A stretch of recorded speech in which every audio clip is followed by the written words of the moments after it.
Hello मेरे प्यारे दोस्तों, कैसे हैं आप सब लोग। मैं उम्मीद करता हूं आप सब लोग बहुत अच्छे होंगे और आपकी तैयारी भी बहुत अच्छी चल रही है। तो चलिए, आज मैं आपका वेलकम करता हूं टू द क्लास 2 और CA inter SM fast track batch, जिसमें हम एग्ज़ाम ओरिएंटेड भी तैयारी कर रहे हैं एसएम सब्जेक्ट की, और आपको मैं प्रैक्टिकल एग्जाम्पल्स के साथ भी तैयारी अच्छे से करवा रहा हूँ। ठीक है, एक बार आज की क्लास शुरू करने से पहले जो भी हमने कल पढ़ा था उसका एक बार क्विकली रिवीजन कर लेते हैं। तो रिवीजन करने के लिए, जैसे कि मैंने आपको बताया था, आपके पास एसएम के एक्सप्रेस चार्ट्स अवेलेबल हैं, तो आप उनको खोल सकते हैं। चार्ट्स काफ़ी हाई लेवल पे बने हुए हैं, आपके रिवीजन में मदद करेंगे, बट इनको कंप्लीट करना अब आपका फ़र्ज़ है। जैसे भी आपको अच्छा लगता है आप इन चार्ट्स को यूज़ करके भी अपनी रिवीजन कर सकते हो, वरना कैप्सूल मॉड्यूल से भी आप अपनी रिवीजन कंटिन्यू कर सकते हो। जैसे आपको अच्छा लगता है आप वैसे कर सकते हो, बट मेरी तरफ से एक रिकमेंडेशन है कि अगर आप इस पर थोड़ी सी स्क्रिबलिंग कर लोगे, जो कि मैं आपको भी थोड़ी देर में सिखाने वाला हूँ, तो अगर आपको क्विक हैंडी रिवीजन करनी है तो ये चार्ट्स की मदद से आपकी वो रिवीजन फटाफट से हो जाएगी। ठीक है सर, चलो अभी सब बच्चे, सब दोस्तों से मैं उम्मीद करता हूँ कि वो एक बार ज़रूर पढ़ के आए होंगे कि जो हमने कल पढ़ा था। नहीं भी पढ़ा तो हम वो रिवीजन करने ही वाले हैं, आपका सब कुछ वो मेमोराइज हो जाएगा। ठीक है, चलो। तो कल की क्लास हमने शुरू की थी सबसे पहले with the definition of management, management क्या होता है। फिर हमने सीखा था कि स्ट्रेटजी क्या होता है। फिर हमने दोनों की शादी करवाई थी, ठीक है, हम कल उनकी शादी में गए थे, तब हमने स्ट्रेटेजिक मैनेजमेंट के बारे में देखा, स्ट्रेटेजिक मैनेजमेंट क्या होता है। अच्छा, फिर हमने कुछ उसके बेनिफिट्स देखे थे स्ट्रेटेजिक मैनेजमेंट के, जिसका क्वेश्चन बार बार रिपीट हो रहा था। फिर लिमिटेशंस पे गए थे हम लोग, लिमिटेशंस क्या हैं, और लास्ट में हमने एक स्ट्रेटेजिक अप्रोच कवर किया था जिसमें प्रोएक्टिव रिएक्टिव स्ट्रेटेजीज थी। ठीक है, ये तो हुआ हाई लेवल पे। अब चलते हैं थोड़ा सा और डिटेल्ड रिवीजन पे, ताकि आपको अब चीज़ें याद होनी भी शुरू हो जाएं। अच्छा, मैनेजमेंट, चलो आओ सब दोस्तों, मेरे साथ साथ आप बोलोगे, मेरे साथ साथ याद करने की कोशिश करोगे। एग्जाम्स आपको दे के आने हैं, मैं आपके साथ पूरी कोशिश करूंगा कि आपको मैं याद करवा दूं जिन चीज़ों को याद करने की ज़रूरत है, बट एफर्ट्स सही तो आपको ही डालने हैं, चीज़ें आपको अच्छे से आनी चाहिए। ठीक है, चलो आ जाओ सबसे पहले with the definition of management. Sir आपने जब कल हमें मैनेजमेंट के बारे में बताया था, आपने हमें दो चीज़ें बताई थी। मैनेजमेंट क्या होता है, सबसे पहले तो चलो सब दोस्त बोलेंगे मेरे साथ साथ, की ग्रुप ऑफ पीपल। जी हाँ सर, हमें याद आ गया, आपने हमें बताया था मैनेजमेंट क्या होता है। सबसे पहले तो यहाँ पे लिख लो कि ग्रुप ऑफ पीपल, यानी कि वो लोग जो कंपनी को मैनेज कर रहे थे। अच्छा सर, आपने इसमें हमें दो तीन कीवर्ड्स और दिए थे। एक तो आपने बताया था in charge of its affairs, बिल्कुल। देन आपने बताया था to make it a purposeful entity, बिल्कुल, ये दो कीवर्ड्स है। इसके अलावा हमने कुछ एक रिसोर्सेज की भी बात की थी, ताकि वो रिसोर्सेज का एलोकेशन और यूटिलाइजेशन एफिशिएंटली एंड इफेक्टिवली कर पाएँ। ठीक है, चलो आओ फटाफट से रिवाइज करते हैं इसी चीज़ को। की group of people in charge of its affairs.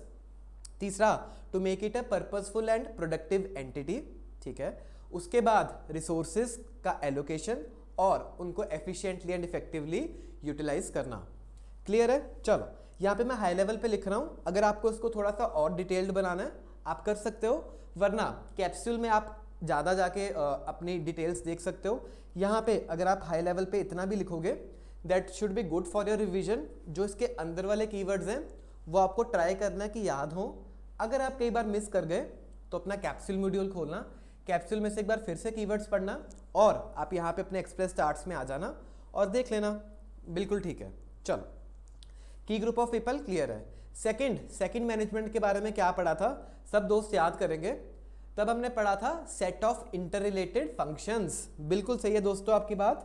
तब हमने पढ़ा था set of inter related functions. इसके अंदर भी हमने 5 फंक्शंस की बात की थी।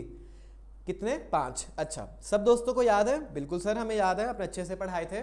बिल्कुल दोस्तों, चलो सब बच्चे, सब दोस्त मेरे साथ ये 5 फंक्शंस बोलेंगे, ठीक है, और जो भी दोस्त 5 फंक्शन सही से बोलेगा उसको मेरी तरफ से इनाम मिलेगा। सर आपको कैसे पता चलेगा कि हमने सही बोला गलत बोला? आप तो कैमरे को पढ़ा रहे हो, आपको तो पता ही नहीं है हम क्या कर रहे हैं।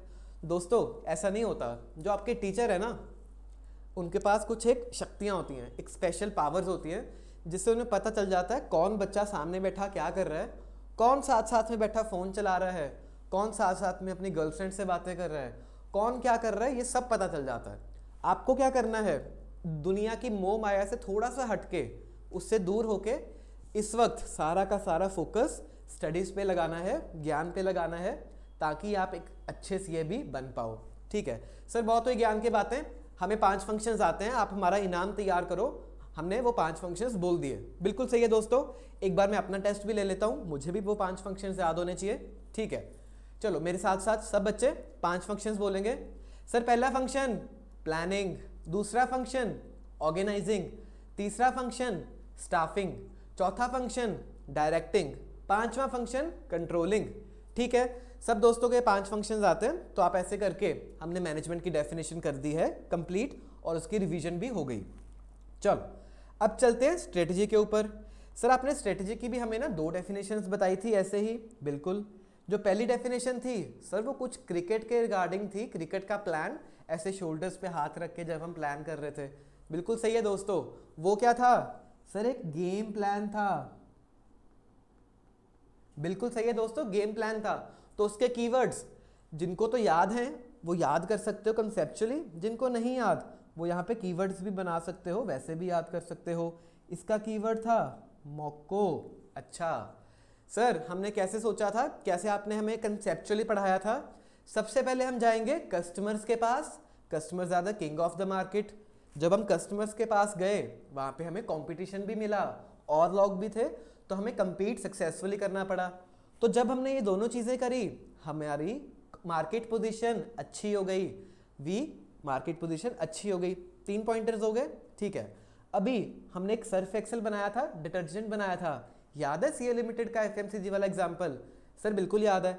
तो सर्फ बनाने के लिए हमें क्या ज़रूरत पड़ी? हमें ज़रूरत पड़ी थी ऑपरेशंस की, उसके लॉजिस्टिक्स की, उसके प्रोक्योरमेंट की and all that stuff.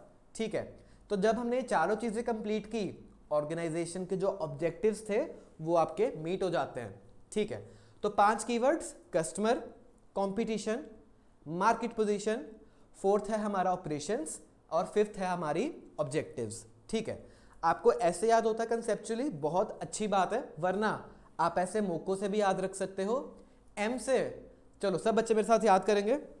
M से मार्केट पोजीशन, ओ से ऑपरेशंस, सी से कंपटीशन, सी से कस्टमर्स, और लास्ट वाले ओ से आपके ऑब्जेक्टिव्स। क्लियर है सर? ये डेफिनेशन हमें अच्छे से याद हो गई है। अभी दूसरी डेफिनेशन भी एक बार देख लेते हैं। जब हमने दूसरी डेफिनेशन पढ़ी थी तब हमने देखा था एक लॉन्ग रेंज ब्लूप्रिंट। बिल्कुल सही है दोस्तों, आपकी बात, आपको सब याद हो चुका है। लॉन्ग रेंज ब्लूप्रिंट सर हमें अभी याद नहीं हुआ, हम ट्राई कर रहे हैं याद करने की। बिल्कुल सही है दोस्तों, आप धीरे धीरे करते जाओगे। हम ऐसे डेली रिविजन्स जब करेंगे, इसके अलावा यूट्यूब पे डेली आपको रिविजन्स मिल जाएंगी एक्सप्रेस वाली, तो जब आप ये रिविजन्स कर लोगे आपको धीरे धीरे अपने आप याद होना शुरू हो जाएगा। ठीक है, लॉन्ग रेंज ब्लूप्रिंट। अच्छा, इसमें हमने क्या करना था? इसमें हमने डिड करना था। बिल्कुल सही है दोस्तों आपका, डिड। ठीक है, डी से डायरेक्शन की, हमें किस रास्ते पे जाना है। बिल्कुल, जब हम उस रास्ते पे चलने शुरू हुए हमारी डिजायर्ड इमेज हमें मिली। अच्छा, तो जब आपको ये डिजायर्ड इमेज अपनी मिल गई तब आप अपने डेस्टिनेशन पे पहुंच गए। ठीक है, तो 3 कीवर्ड्स, डायरेक्शन, इमेज और डेस्टिनेशन, उससे बना हमारा डिड। ठीक है सर, स्ट्रेटजी की डेफिनेशन भी हमें याद है, अब मैनेजमेंट की डेफिनेशन भी याद है। बिल्कुल, चलो अब चलते हैं स्ट्रेटेजिक मैनेजमेंट की डेफिनेशन के ऊपर। सर इसमें आपने हमें बताया था कि जब मैनेजमेंट घुस गई इसके अंदर तो मैनेजमेंट क्या लगा देगी? मैनेजरियल प्रोसेस लगा देगी। बिल्कुल सही है दोस्तों आपकी बात। चलो, ये क्या है? एक मैनेजरियल प्रोसेस है। किस लिए कर रहे थे हम ये मैनेजरियल प्रोसेस?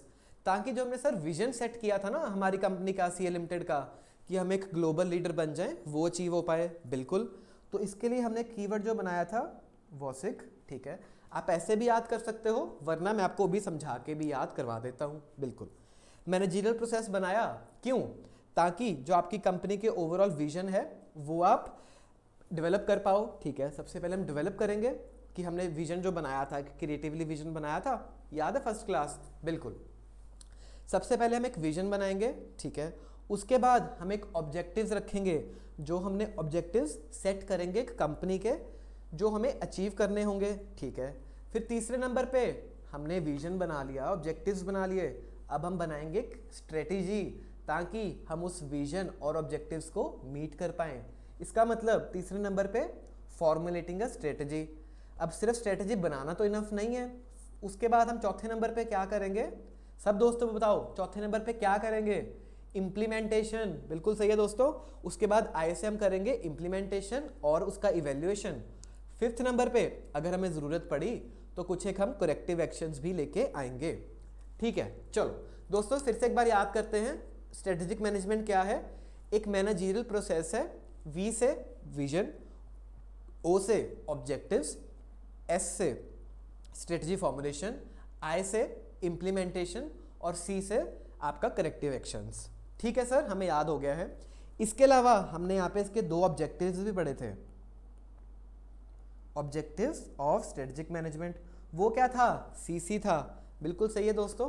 पहला सी किस लिए स्टैंड करता है, अपना कॉम्पिटिटिव एडवांटेज के लिए, कि जब आप मार्केट में डिटर्जेंट लेके जाओगे, वहाँ पे HUL बैठा है, P&G बैठा है, टाइड है, सर्फ एक्सेल है, व्हील है, घड़ी है, तो कितने सारे ब्रांड्स हैं, आपको compete करना पड़ेगा। उसके लिए आपको एक कॉम्पिटिटिव एडवांटेज चाहिए, जो कि आप स्ट्रेटेजिक मैनेजमेंट के प्रोसेस से आपको मिलती थी। बिल्कुल सही है दोस्तों, पहला था कॉम्पिटिटिव एडवांटेज। दूसरा हमने देखा था कि जो चेंजेस इन द एनवायरनमेंट आते हैं, उसमें हमें कंपनी को गाइड भी करना है। बिल्कुल सही है दोस्तों, क्योंकि जैसे हमने देखा कि कल को अगर एप्पल कंपनी का मन करे कि सर्फ एक्सेल बनाना है, हमें सर्फ बनाने शुरू करने हैं, तो आपका इन्वायरमेंट काफ़ी डायनामिक है, गवर्नमेंट पॉलिसीज़ कुछ नहीं आ सकती हैं, तो इसीलिए आपको चेंजेस इन द एनवायरनमेंट में भी कंपनी को गाइड करना है। ठीक है, दो ऑब्जेक्टिव्स। पहला, सब बच्चे बताओ मेरे साथ, पहला सर कॉम्पिटिटिव एडवांटेज, दूसरा चेंजेस इन द इन्वायरमेंट। बिल्कुल ठीक है दोस्तों, आपको ये सब याद हो चुका है। ठीक है, इसके बाद हमने पढ़ना शुरू किया था बेनिफिट्स। सर बेनिफिट्स हमें अच्छे से याद है, आपने बहुत एक अच्छा कीवर्ड दे दिया था हमें, हम उससे अच्छे से याद कर सकते हैं, फोल्डर। फोल्डर के स्पेलिंग आप गलत लिख रहे हो सर, बिल्कुल। अब उसमें 2 F थे तो मैंने 2 बार F लिख दिया, 2 D थे तो 2 बार D लिख दिया। बिल्कुल आप ऐसे भी याद कर सकते हो, 2 बार F 2 बार D, बट बनेगा क्या, ये फोल्डर बनेगा। अच्छा ठीक है, चलो अब सब बच्चे याद करो कि फोल्डर के क्या क्या बेनिफिट्स थे, या फिर आप ओवरऑल सोच सकते हो कि जब हम स्ट्रेटेजिक मैनेजमेंट करेंगे तो आपके क्या क्या बेनिफिट्स होंगे। अच्छा चलो मैं आपको याद करवाता हूँ। सबसे पहले स्ट्रेटेजिक मैनेजमेंट एक कंपनी को डायरेक्शन देती थी कि हमें किस डायरेक्शन में कंपनी को लेके जाना है। अच्छा, तो डी से डायरेक्शन, ओके। एक जब हमने डायरेक्शन मिली तो आप कंपनी के डिसीजंस अच्छे से ले सकते हो। एक आपको फ्रेमवर्क मिलता था जिसके अंदर आप अपनी कंपनी के डिसीजंस ले सकते थे। अच्छा, और हमने क्या पढ़ा था दोस्तों कि जब आप स्ट्रेटेजिक मैनेजमेंट करोगे आप अपनी कंपनी को फ्यूचर के लिए तैयार कर सकते हो। बिल्कुल, तो एफ से हमने क्या पढ़ा था, फ्यूचर पढ़ा था। ठीक है, और उसका कीवर्ड क्या था कि आप फेस द फ्यूचर कर पाओ कंपनी को। अच्छा, तो जब आपने अपनी कंपनी के लिए फ्यूचर तैयार किया तो आपकी कंपनी की लॉन्जिटिविटी बढ़ी, आपकी कंपनी अब लंबे समय तक काम करती रहेगी। बिल्कुल, लॉन्जिटिविटी ऑफ द बिजनेस आपका अच्छा हो गया। अच्छा, और हमने क्या पढ़ा था, ओ से सर अपॉर्चुनिटीज़। आपकी कंपनी ताकि कुछ भी इमर्जिंग अपॉर्चुनिटीज़ आए उनको आइडेंटिफाई कर पाए और उनको एक्सप्लॉइट कर पाए। बिल्कुल ठीक है सर, हमें ये भी याद हो गया। अच्छा, ये वाले एफ से क्या था, फ्रेमवर्क ही है हमारा, ठीक है, जो आप डिसीजंस में यूज़ करते हो। बिल्कुल ठीक है सर। आर से क्या था, प्रोएक्टिव रिएक्टिव। आपको याद है कि हमें कंपनी को प्रोएक्टिव बनाना है ना कि रिएक्टिव बनाना है। इसके अलावा हमने एक कॉर्पोरेट डिफेंस मैकेनिज्म भी देखा था। ठीक है, डी से आप डिफेंस भी ले सकते हो कि कंपनी जो कॉस्टली मिस्टेक्स हैं या फिर पिटफॉल्स हैं उसको होने से आप रोक पाओ। एक कॉर्पोरेट डिफेंस मैकेनिज्म भी आपको मिलता था। ठीक है सर, ये तो हुए बेनिफिट्स। बिल्कुल, एक बार दोबारा से रिवाइज कर लेते हैं, फोल्डर से रिवाइज करेंगे। एफ से फेस द फ्यूचर, दूसरा F framework for the decisions, O से अपॉर्चुनिटीज, एल से लॉन्जिटिविटी, डी से डिसीजंस, और एक डी से हमने पढ़ा था डायरेक्शन। बिल्कुल, अगला डी कॉर्पोरेट डिफेंस मैकेनिज्म, ई से कुछ नहीं है, छोड़ो। आर से आपका रिएक्टिव स्ट्रेटजी नहीं होना चाहिए, प्रोएक्टिव होना चाहिए। बिल्कुल सही है दोस्तों, फोल्डर से हमने बनाया और आपको अब याद भी हो गया। तो एग्जाम में आपको पता है ये क्वेश्चन बार बार पूछता रहता है, आप फोल्डर से अपना आराम से ये पेपर क्लियर कर सकते हो। ठीक है, अब चलते हैं आगे लिमिटेशंस के ऊपर। हमने कुछ लिमिटेशंस पढ़ी थी। लिमिटेशंस की बात करें तो उसके लिए हमने क्या कीवर्ड बनाया था, सब बच्चे याद करेंगे सर, इट्सेट्रा। बिल्कुल, इट्सेट्रा। अच्छा, अब ई से क्या है, चलो सब बच्चे मुझे बताओ। मैं इस वक्त नहीं बोलूँगा, ETCC आपको याद होना चाहिए था कि 4 लिमिटेशंस ही हैं। ठीक है, सबसे पहले लिमिटेशन एप्पल डिटर्जेंट पाउडर निकाल देगा। अच्छा, क्या है, environment is highly turbulent and complex. बिल्कुल, ई से environment highly turbulent and complex. अच्छा, इसके बाद वो आपको टेबल याद है, जब एक साइड पे CEO बैठा था, एक साइड पे MD बैठा था, वो आपस में बातें ही करी जा रहे हैं, इटरेशंस ही करी जा रहे हैं। हमने सारा चैप्टर पढ़ लिया, दूसरी क्लास में भी आ गए, अभी तक उनकी बातें ही नहीं खत्म हुई। अच्छा, तो वो क्या ले रहे हैं, वो टाइम कंज्यूम कर रहे हैं, स्ट्रेटेजी बनाने में उनका टाइम जा रहा है। बिल्कुल, यही है दूसरी लिमिटेशन कि टाइम कंज्यूमिंग, टी से टाइम कंज्यूमिंग। अच्छा, अभी जब वो टाइम ले रहे हैं तो वो इतने महंगे लोग हैं, एक्सपर्ट्स हैं, उनकी सैलरीज एंड ऑल इतनी महंगी हैं, तो वो कॉस्टली भी पड़ता है आपको। तो सी से क्या है, आपका कॉस्टली है। ठीक है, बिल्कुल, तो सी से आपका स्ट्रेटेजिक मैनेजमेंट प्रोसेस क्या है, कॉस्टली बनता है। लास्ट वाला सी कंपटीशन के लिए है। अगेन एप्पल का डिटर्जेंट याद आया कि कंपटीशन इज अनप्रिडिक्टेबल, हमें पता ही नहीं है कि हमारे कॉम्पिटिटिव सिनेरियोज में क्या होने वाला है। बिल्कुल, चलो ETCC याद हो गया। ई से इन्वायरमेंट, टी से टाइम, सी से कॉस्टली और सी से अगेन कंपटीशन। बिल्कुल दोस्तों, आपको अच्छे से याद हो गया हमने जो कल पढ़ा था। ठीक है, इसके अलावा जो हमने लास्ट कल पॉइंट्स पढ़े थे, प्रोएक्टिव। प्रोएक्टिव क्या था, एक प्लान्ड स्ट्रेटजी था। आप अपने इन्वायरमेंट को फोरकास्ट करके पहले से एक स्ट्रेटजी बनाते थे। बिल्कुल, बट फिर हमने देखा no company can plan the future, everything cannot be planned in advance, there can be some unforeseen circumstances, some fresh market conditions, जिसकी वजह से there can be deviations between what was actually planned and what happened in actual। अच्छा, इसकी वजह से there can be strategic changes because of the changes in the dynamic business environment।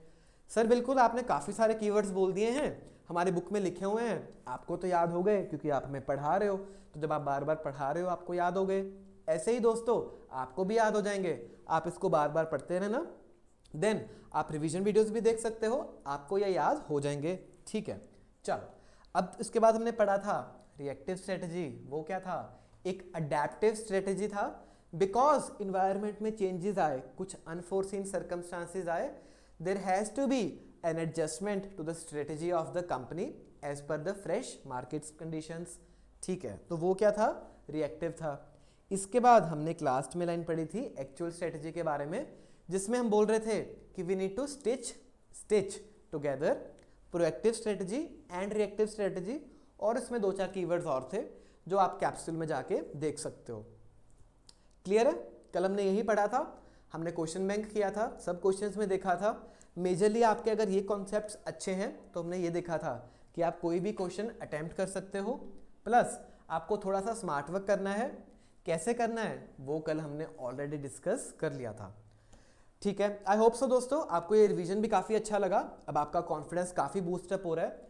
आपका कोई भी फीडबैक है डेफिनेटली मुझ तक ज़रूर रीच कीजिएगा। आप सोशल मीडिया हैंडल्स मेरे आपको मिल चुके हैं। वीडियो की स्टार्टिंग में जो एक हमारे पास स्टार्टिंग में आया था, वहाँ पे भी मेरे सोशल मीडिया हैंडल्स लगे हुए हैं। डेफिनेटली आप उनको स्कैन करके मुझ तक रीच कर सकते हो।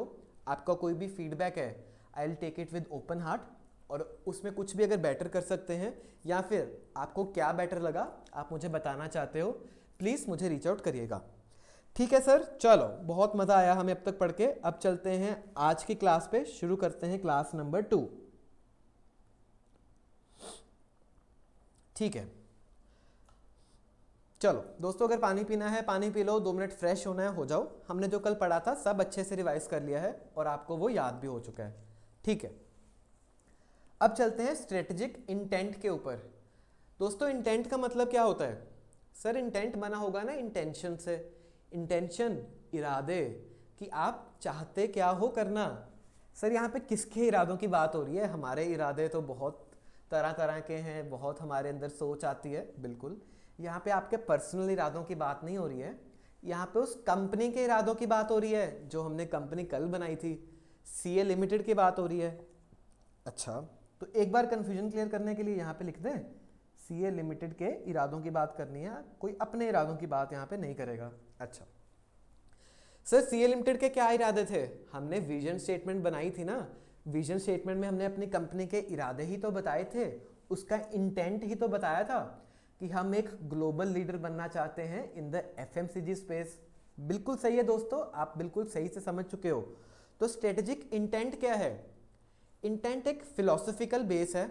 हम यहाँ पे फाइनेंशियल नंबर्स की बात नहीं करते, हम कुछ फिलॉसफी की बात करते हैं, कुछ एक अपने एम्बिशियस गोल्स वगैरह रखते हैं जो कि फ्यूचरिस्टिक होते हैं कि आपकी कंपनी एक्चुअल में करना क्या चाहती है, what position your company desires to attain in the future. वही बात होगी ना कि आप क्या अचीव करना चाहते हो, आपकी क्या डिजायर है इन द फ्यूचर। ठीक है, चलो यहाँ पे कीवर्ड्स लिखने शुरू करें। एक तो ये आपका फिलोसफिकल बेस है,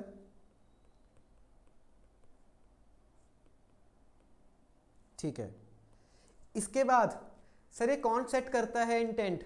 हमने देखा था जब कंपनी शुरू करी थी तब तो अभी हमने मैनेजमेंट भी हायर नहीं करी थी, तब हमने स्टार्टिंग में सोचना शुरू किया था कि हमारा इंटेंट क्या होगा। फिर हमने सीईओ रखा, एमडी रखा, उन्होंने मिलके हमारे लिए विजन बनाया, एक कंपनी की इंटेंट सेट करी। तो ये कौन करता है?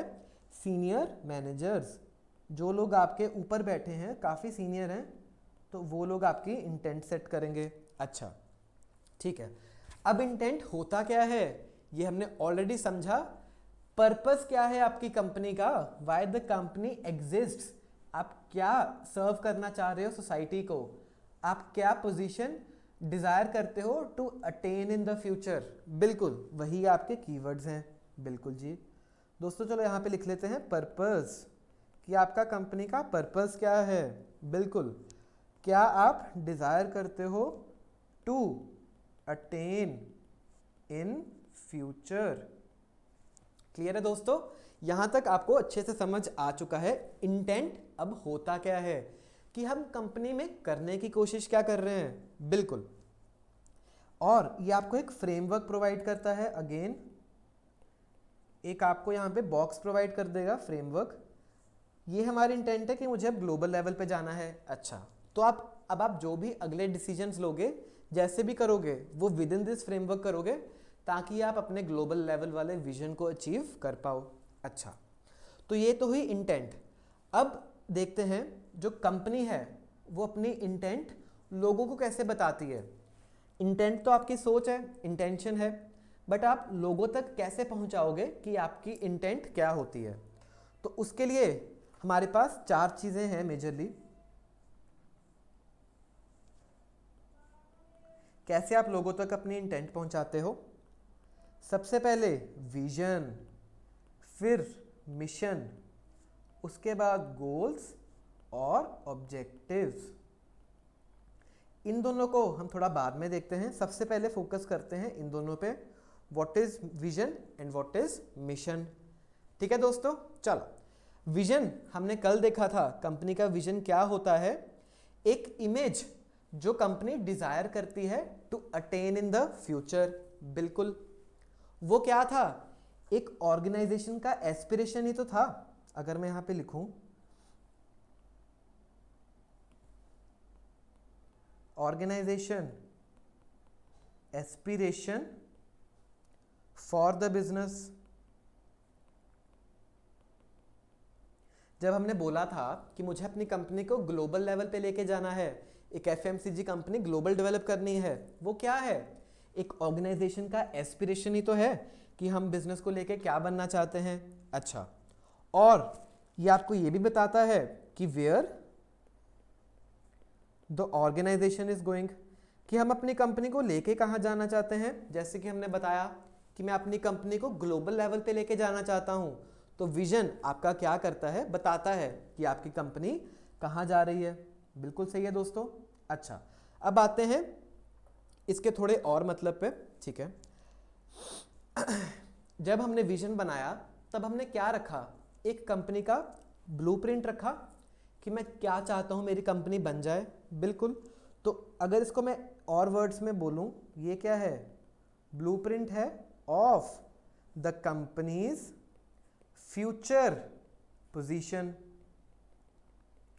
अग्री विद मी दोस्तों, कि मेरी कंपनी की फ्यूचर में क्या पोजीशन हो उसका हमने एक ब्लूप्रिंट सजा दिया, एक क्रिएटिवली लिख दिया कि मेरी कंपनी फ्यूचर में कैसी होनी चाहिए।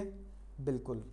या फिर इसको अदर वर्ड्स में बोलूं, where do you want to land, आप कहाँ पे होना चाहते हो इन फ्यूचर, ये आपका क्या है, विजन है। तो डिफरेंट वर्ड्स हैं, डिफरेंट कीवर्ड्स हैं, यही कीवर्ड्स आपके कैप्सूल में भी यूज्ड हैं। तो आप इनको देख लो एक बार अच्छे से, मतलब आपको ऑलरेडी समझ आ चुका होगा। अब एक बार चलते हैं एक प्रैक्टिकल एग्जाम्पल पे। आपको मैं डिफरेंट कंपनीज की वेबसाइट से एक बार दिखाता हूँ और उनका देखते हैं कि क्या विजन स्टेटमेंट है। हमने सीए लिमिटेड का तो विजन रखा, अब एक बार प्रैक्टिकल सिनेरियोज देखते हैं कि कंपनीज का विजन कैसे होता है। तो चलिए दोस्तों, आपकी स्क्रीन पे अब विजिबल है टाटा स्टील का vision, mission and values. Tata steel company काफ़ी फेमस है, आई होप सो आपको पता हो उसके बारे में। ठीक है, तो देखते हैं एक बार टाटा स्टील कंपनी का विजन क्या है। चलो, इन्होंने अपनी वेबसाइट पे क्या लिखा है, विजन स्टेटमेंट। बिल्कुल दोस्तों, ये वही विजन है जो आपको हम पढ़ाने की कोशिश कर रहे हैं। तो आप देखो ये कितना प्रैक्टिकल कॉन्सेप्ट है, डिफरेंट कंपनीज कैसे इसको प्रैक्टिकली यूज़ कर रही हैं। तो ये मत सोचना कि जो आप पढ़ रहे हो सिर्फ बुकिश है, आपको रट के एग्जाम्स क्लियर करने हैं, वो तो करना ही है बिल्कुल, तभी आप सीए बनोगे। बट सीए बनने के बाद भी आपका करियर शुरू होता है, आपकी सही लाइफ शुरू होती है, तो उसकी तैयारी भी हम साथ साथ इसी बैच में करते रहेंगे। बिल्कुल। तो टाटा स्टील विजन क्या बोलती है, we aspire to be the global steel industry benchmark for value creation and corporate citizenship. ये भी वही सोच रहे हैं जो हमने सोचा कि ग्लोबल लेवल पे हमें एक स्टील इंडस्ट्री का बेंचमार्क बनना है, हमें एक लोगों के लिए रोल मॉडल बनना है। बिल्कुल ठीक है। For value creation, value creation क्या होता है दोस्तों, हम पढ़ने वाले हैं इसी सब्जेक्ट में, काफ़ी अच्छा सब्जेक्ट है आपका ये, प्रैक्टिकली आपको काफ़ी नॉलेज देने वाला है।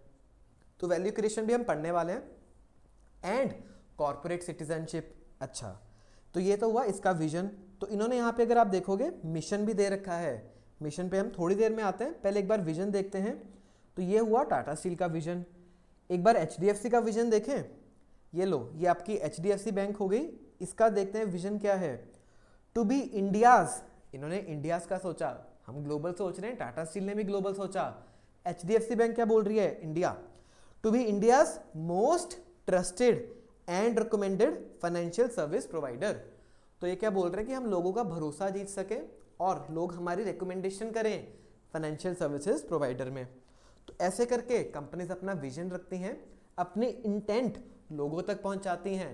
देखा आपने कैसे टाटा स्टील ने बोला कि हम ग्लोबल लेवल पे स्टील इंडस्ट्री का बेंचमार्क बनना चाहते हैं, एचडीएफसी बैंक ने बोला कि हम इंडिया लेवल पे लोगों का ट्रस्ट जीतना चाहते हैं, भरोसा जीतना चाहते हैं। तो ये क्या हुआ, उस कंपनी की सोच तो हुई ना, उस कंपनी की इंटेंशन हुई। तो यही एक बहुत प्रैक्टिकल कॉन्सेप्ट है। अच्छा चलो, अब एक बार विजन देख लेते हैं। विजन के कीवर्ड्स हमने देख लिए, अब चलते हैं मिशन के ऊपर।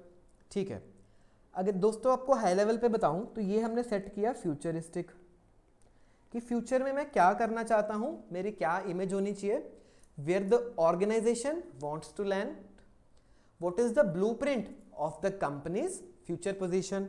बिल्कुल, तो ये दो कीवर्ड्स काफ़ी ज़्यादा इंपॉर्टेंट है आपके लिए। अच्छा, इसके अलावा अब जो मिशन है, मिशन आपको ये बताता है कि कौन से बिजनेस में आप हो, व्हाट बिजनेस आर यू इन।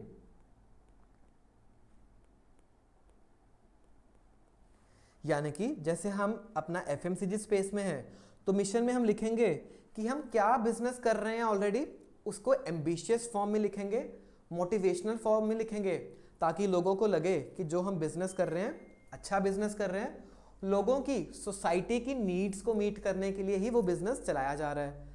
अच्छा सर, समझ आया हमें। तो जब आप मिशन लिखोगे तब आपको लोगों को बताना है कि what is the reason for existence,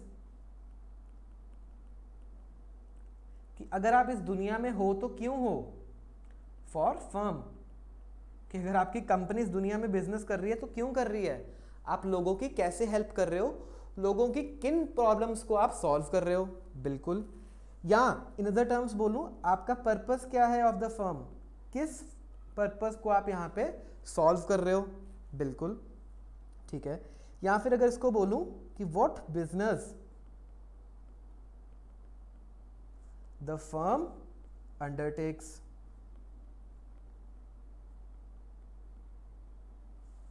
बिल्कुल दोस्तों।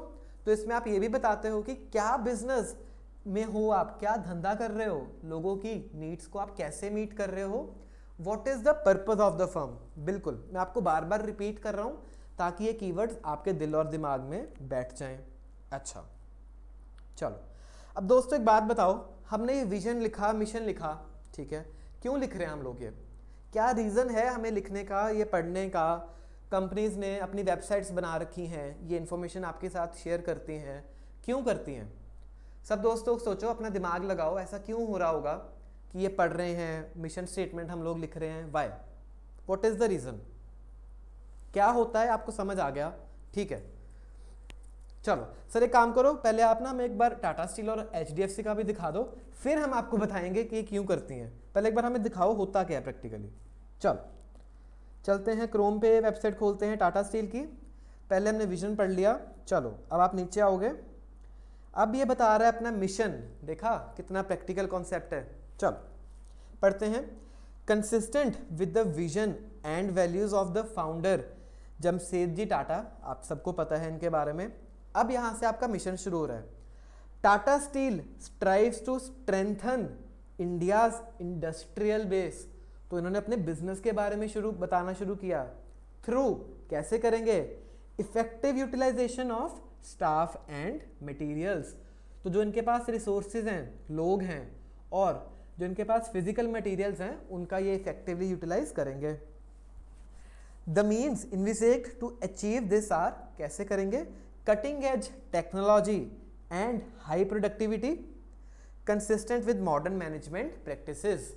बिल्कुल, तो इन्होंने काफ़ी सारी चीज़ों की यहाँ पे बात कर दी, काफ़ी फैंसी वर्ड्स यूज़ किए, जिसमें इन्होंने ये भी बोल दिया कि हम एम्प्लॉयज़ को अच्छे से यूज़ करेंगे, मैनेजमेंट प्रिंसिपल्स को अच्छे से यूज़ करेंगे, और कटिंग एज टेक्नोलॉजी लेके आएंगे, जिससे हम अपने मिशन को अचीव कर पाएँ। बिल्कुल ठीक है दोस्तों।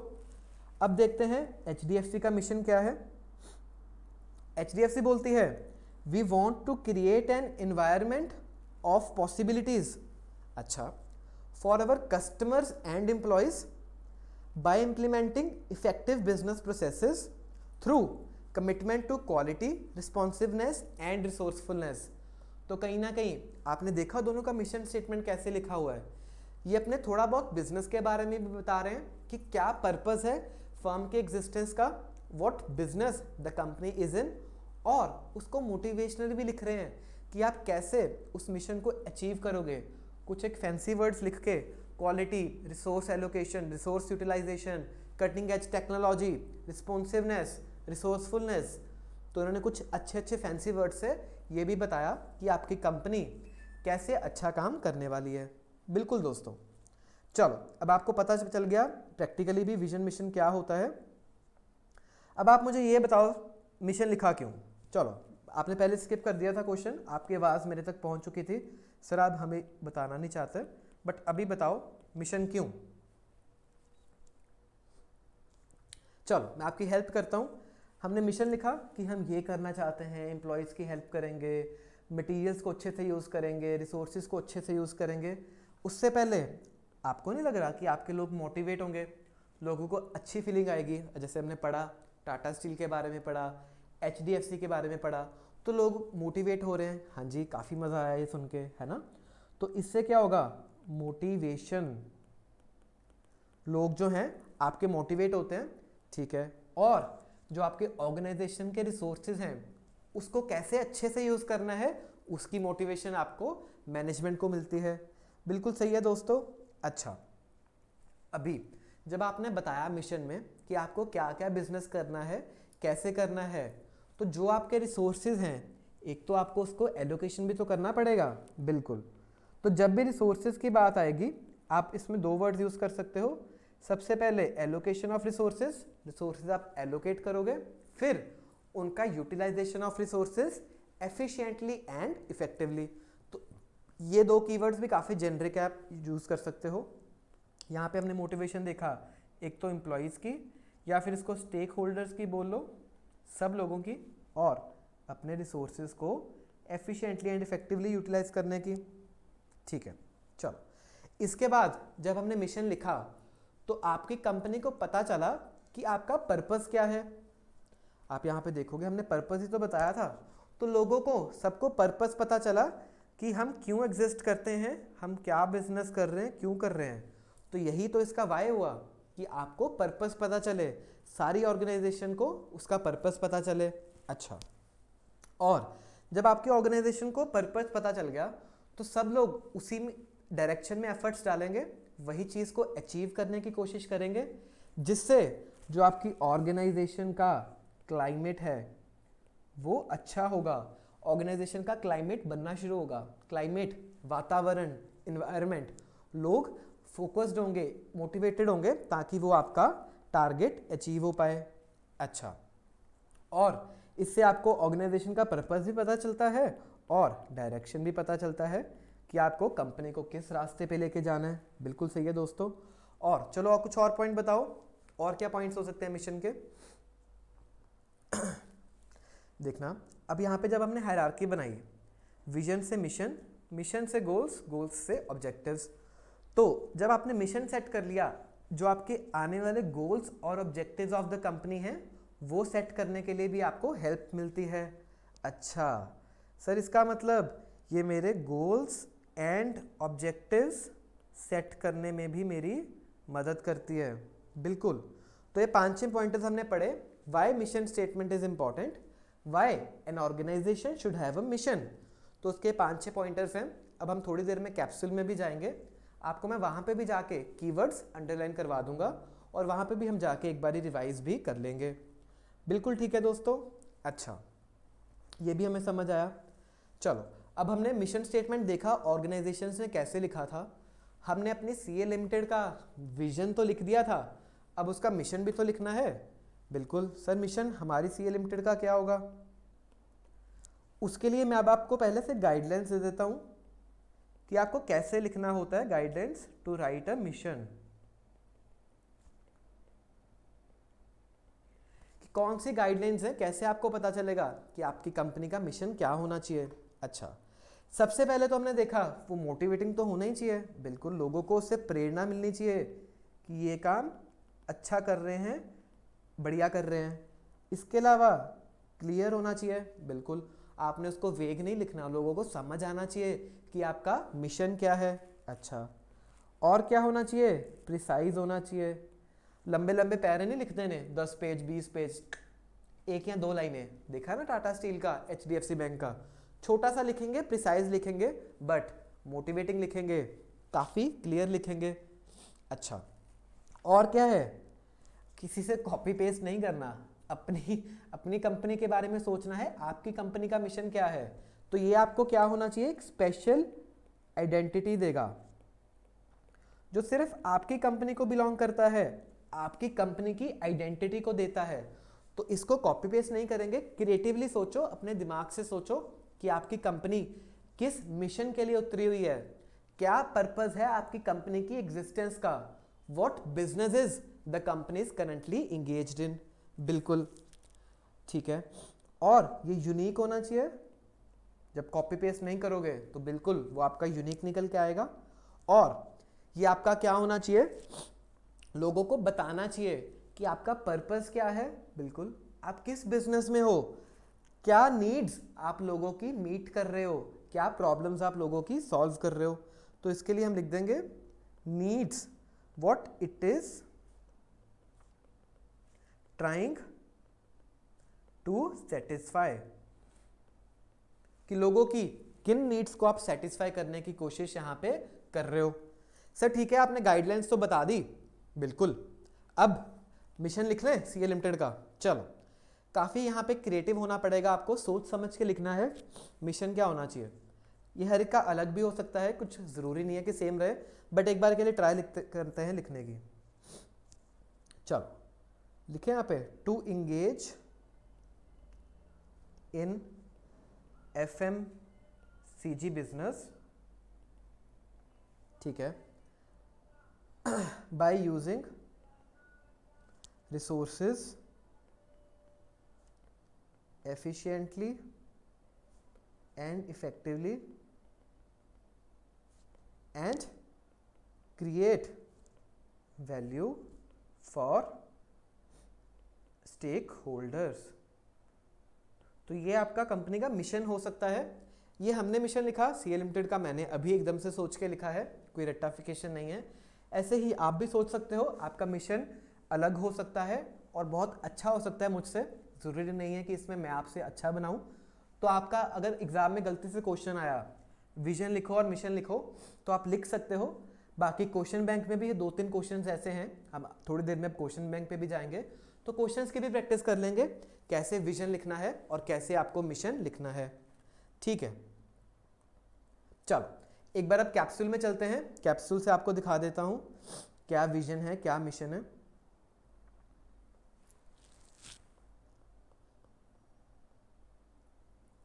ठीक है, आ जाओ अब स्ट्रेटेजिक इंटेंट के ऊपर।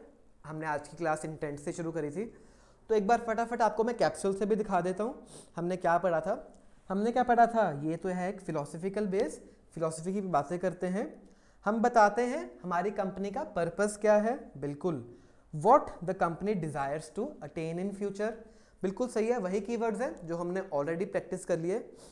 ये एक आपको फ्रेमवर्क प्रोवाइड करता है, एक डब्बा प्रोवाइड करता है जिसके अंदर आप अपने प्री डिटरमाइंड डायरेक्शन कंपनी को लेके जा सकते हो। सर क्लियर है? चलो इसके बारे में थोड़ी देर में आते हैं, क्या ये कॉर्पोरेट लेवल, बिजनेस लेवल, अभी हम लेवल्स ऑफ द ऑर्गेनाइजेशन पढ़ेंगे थोड़ी देर में, उसके बाद फिर हम इस पे भी आ जाएंगे ये क्या चीज़ है। ठीक है, अब विजन क्या होता है? विजन हमने देखा, what the company lands in future, what is the long range blueprint of the company, the blueprint of the company's future position, ये क्या है? आपका विजन है।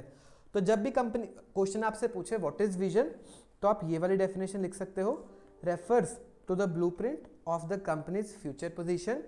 ठीक है, it describes where the organisation wants to land, आप कहाँ पे जाना चाहते हो। ठीक है, एवरी सब system is required to follow its vision, बिल्कुल, जो कंपनी का हर एम्प्लॉय है, हर रिसोर्स है, वो उस कंपनी के विजन को अचीव करने के लिए एफर्ट्स डालेगा। सर क्लियर है? चलो इसके अलावा अगर डेफिनेशन आई तो आप ये भी लिख सकते हो, स्ट्रेटेजिक विजन क्या है? एक रोड मैप है, एक रास्ता है कंपनी के फ्यूचर का, बिल्कुल, जो कि आपको स्पेसिफिक्स देने हैं अपनी टेक्नोलॉजी के, कस्टमर्स के, मार्केट्स के, कैपेबिलिटीज़ के। तो ये 4 तो आपके तरह के रिसोर्सेज हो गए, बिल्कुल, टेक्नोलॉजी, कस्टमर, मार्केट्स, कैपेबिलिटीज़, बिल्कुल। तो आपको रोड मैप देना है एक कंपनी के फ्यूचर का, 4 तरह के रिसोर्सेज, टेक्नोलॉजी, कस्टमर्स, मार्केट्स और कैपेबिलिटीज़, जिससे आपको पता चले the kind of company the management is trying to create. ठीक है दोस्तों, तो जो भी यहाँ पे कीवर्ड्स हैं आप इनको अच्छे से कर सकते हो। या तो आप ये वाली डेफिनेशन लिखाओ या ये वाली डेफिनेशन लिखाओ, बेस्ट है कि आप अगर दोनों लिख पाओ तो आपका काफ़ी अच्छे यहाँ पे मार्क्स स्कोर हो जाएंगे। एक बार याद करवाने की कोशिश करता हूँ। सेकेंड डेफिनेशन में हमने देखा था कि क्या आपकी कंपनी का ब्लूप्रिंट है of the company's future position, where the company wants to land, ये 2 वर्ड्स। ठीक है, इस डेफिनेशन में road map of the company's future, 4 तरह के रिसोर्सेज, टेक्नोलॉजी, कस्टमर, मार्केट्स और आपके कैपेबिलिटीज, तो ये 4 रिसोर्सेज। इसके अलावा the kind of company the management is trying to create. ठीक है दोस्तों, बाकी हम कल फिर से एक बार रिवाइज करेंगे, आपको फिर से एक बारी याद हो जाएगा कि हमने क्या पढ़ा है। ठीक है, अब चलते हैं essentials of a strategic vision के ऊपर। क्या एसेंशियल्स हैं, क्या ज़रूरी है आपके स्ट्रेटेजिक विजन में होना? सबसे पहले तो ये एंटरप्रेन्योर चैलेंज है टू थिंक क्रिएटिवली। देखा वही वर्ड कि आपको क्रिएटिवली सोचना है कि आपकी कंपनी का विजन क्या है, जिससे आप अपनी कंपनी को फ्यूचर के लिए तैयार कर पाओ। जैसे कि मैंने सोचा कि मुझे ग्लोबल लेवल पे एफएमसीजी लेके जाना है, तो it is for the future, creatively सोचना है और एंटरप्रेन्योर्स को सोचना है, बिल्कुल। ये एक एक्सरसाइज है इन इंटेलिजेंट एंटरप्रेन्योरशिप। अच्छा, एक एग्जांपल लेते हैं। आपने कभी लोकल शॉपकीपर्स देखे हैं? जैसे कि आपकी गली में शॉप्स होती हैं, ग्रोसरी स्टोर्स होते हैं, क्या उन्होंने भी अपना विजन सेट किया होता है? मोस्ट ऑफ द टाइम्स शायद नहीं सेट किया होता, क्योंकि वो बिजनेस तो कर रहे हैं, बट जैसे मैनेजमेंट करती है, बड़ी कंपनीज करते हैं, इंटेलिजेंटली वो इतना वहाँ पे ये सब प्रिंसिपल्स नहीं लगा रहे। तो ये क्या है?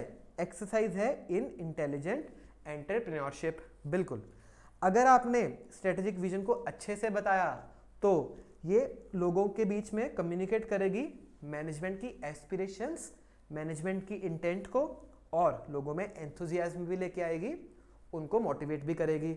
ठीक है, और अगर आपने इसको अच्छे से लिखा तो ये आपकी कंपनी की डायरेक्शन बताती है, किस डायरेक्शन में आप अपनी कंपनी को लेके जाओगे।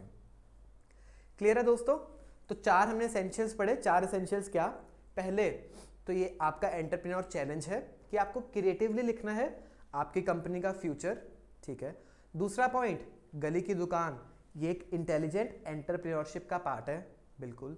तीसरा, अगर आपने वेल आर्टिकुलेटेड किया तो ये लोगों के बीच में कम्युनिकेट करेगा मैनेजमेंट की एस्पिरेशंस को और एंथुजियाज्म क्रिएट करेगा। बिल्कुल। और जो लास्ट पॉइंट है, अगर आपने वेल वर्डेड विजन लिखा तो फिर ये डायरेक्शन ऑफ द कंपनी को अच्छे से बताएगा। क्लियर है? तो जो यहाँ पे कीवर्ड्स हैं हाईलाइटेड हैं, आप इनको पढ़ोगे, आपको याद होने की शुरू हो जाएंगे। बाकी रिविजन्स तो आप मेरे साथ करोगे। ठीक है सर, चलो अब आ जाओ मिशन के ऊपर। मिशन भी हमने ऑलरेडी पढ़ लिया। मिशन क्या है? क्या रीजन है एग्जिस्टेंस का? आपकी फर्म कर क्या रही है दुनिया में? पर्पस क्या है? What business the firm undertakes. बिल्कुल। इसके अलावा बाकी लाइनें आप पढ़ लेना। ठीक है, फास्ट ट्रैक बैच है, मैं ज़्यादा टाइम इन पे स्पेंड नहीं करना चाहता। जो मेजर चीज़ें हैं वो आपको बहुत अच्छे से मैं बता रहा हूँ, आपको बहुत अच्छे से एग्जाम्स आपके क्लियर हो जाएंगे। अगर आपको एक एग्जांपल दूं तो ये क्या है? Its goals, ways to reach the goals. तो जो हमने एक्सप्लेनेशंस करी हैं उसके अंदर ये सब कवर्ड है, तो कुछ यहाँ पे आपको नया देखने को नहीं मिलेगा। ठीक है। Why should an organisation have a mission? ये भी हमने देखा कि मिशन क्यों ज़रूरी है, ताकि आपकी कंपनी का पर्पस पता चल सके, रिसोर्सेज को आप एलोकेट कर पाओ और उनको यूज़ कर पाओ रिसोर्सेज को। बिल्कुल। फिर आप क्लाइमेट सेट कर पाओ ऑर्गेनाइजेशन का, हमने ये भी पॉइंट्स पढ़े। देन ऑर्गेनाइजेशन का पर्पस, तो ये सेम ही पॉइंट है तकरीबन, और उसकी डायरेक्शन कंपनी की पता चल सके।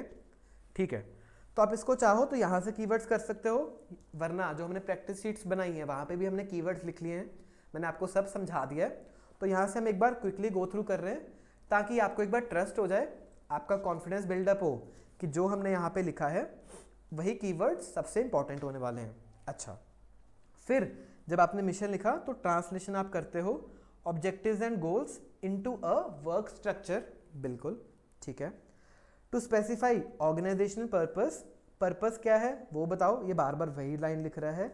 And translation of these purpose into goals, तो इसने वही लाइन लिख दी। In such a way that cost, time, performance parameters can be assessed and controlled. बिल्कुल। तो क्या रीजन है, एक बार दोबारा से रिवाइज कर लें। Why should an organisation have a mission? Company का पर्पस पता चले, उसका डायरेक्शन पता चले। ठीक है। रिसोर्सेज का एलोकेशन कर पाओ, मोटिवेशन कर पाओ to the use of resources. ठीक है। अब लोगों की थोड़ी सी बात कर लेते हैं। लोगों को मोटिवेट कर पाओ, ऑर्गेनाइजेशन का क्लाइमेट सेट कर पाओ। ठीक है। तो अगर आपने 5-7 पॉइंट्स लिखे, आपका काम काफ़ी अच्छे से बन जाएगा। तो इसका भी क्वेश्चन कई बार आ जाता है, इतना इंपॉर्टेंट नहीं है, बट हमने एक बार अच्छे से याद कर लिया है। बाकी अब आपको एफर्ट्स डालने हैं, इसकी रिविजन्स करते रहोगे, आपको चीज़ें याद होनी शुरू हो जाएंगी। ठीक है। नेक्स्ट क्लास में एक बार फिर से रिवीजन कर लेंगे, आपको मैं फिर से याद करवा दूंगा। चलो, points, guidelines while writing a mission. तो जब आपको मिशन लिखना है, क्या गाइडलाइंस हैं, हमने ऑलरेडी समझा। कोई भी अभी कैप्सूल नहीं देखेगा, स्क्रीन भी नहीं देखेगा। चलो, स्क्रीन नहीं देखनी है, मेरे पास आ जाओ। चलो, कोई स्क्रीन नहीं देखेगा। हमने ये ऑलरेडी पढ़ लिया कि क्या गाइडलाइंस हैं while writing a mission of the company. बिल्कुल। हमने क्या क्या पढ़ा था? क्लियर होना चाहिए, ठीक है, प्रिसाइज होना चाहिए, लंबा लंबा नहीं लिखना, मोटिवेशन होना चाहिए, बिल्कुल, कॉपी पेस्ट नहीं करना, आपको एक स्पेशल आइडेंटिटी लेके आनी है, बिल्कुल, यूनिक होना चाहिए, कॉपी पेस्ट नहीं करेंगे। अच्छा, और लास्ट पॉइंट हमने एक लिखा था कि ये लोगों को बताना चाहिए कि what needs it is trying to satisfy. ठीक है।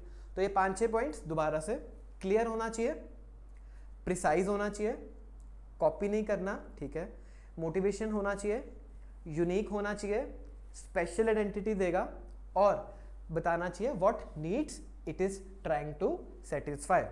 ठीक है दोस्तों, चल अब आ जाओ दोबारा से मेरे पास। Should be precise, clear, motivating, वही वर्ड्स हैं बिल्कुल। स्पेशल आइडेंटिटी देगा, बिजनेस एम्फेसिस और उसका रास्ता फॉर डेवलपमेंट, ये सब आपकी मिशन स्टेटमेंट को बताना है। A company's business is defined by what needs it is trying to satisfy. आप क्यों एग्जिस्ट करते हो, लोगों का कैसे भला कर रहे हो, लोगों के किन नीड्स को आप सेटिस्फाई कर रहे हो।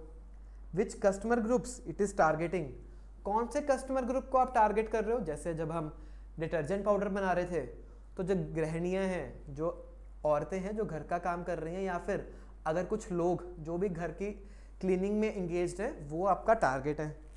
And the technologies and competencies it uses and the activities it performs, बिल्कुल यूनिक होना चाहिए to the organisation from which they are developed. Copy paste नहीं करना, ये आपके लिए यूनिक होना चाहिए बिल्कुल। एट दिस लेवल जो आपका स्ट्रेटजी है is not concern with the details of SBU competitive strategy. Sir अब ये SBU क्या होता है, थोड़ी देर रुको, हम उसके बारे में पढ़ेंगे।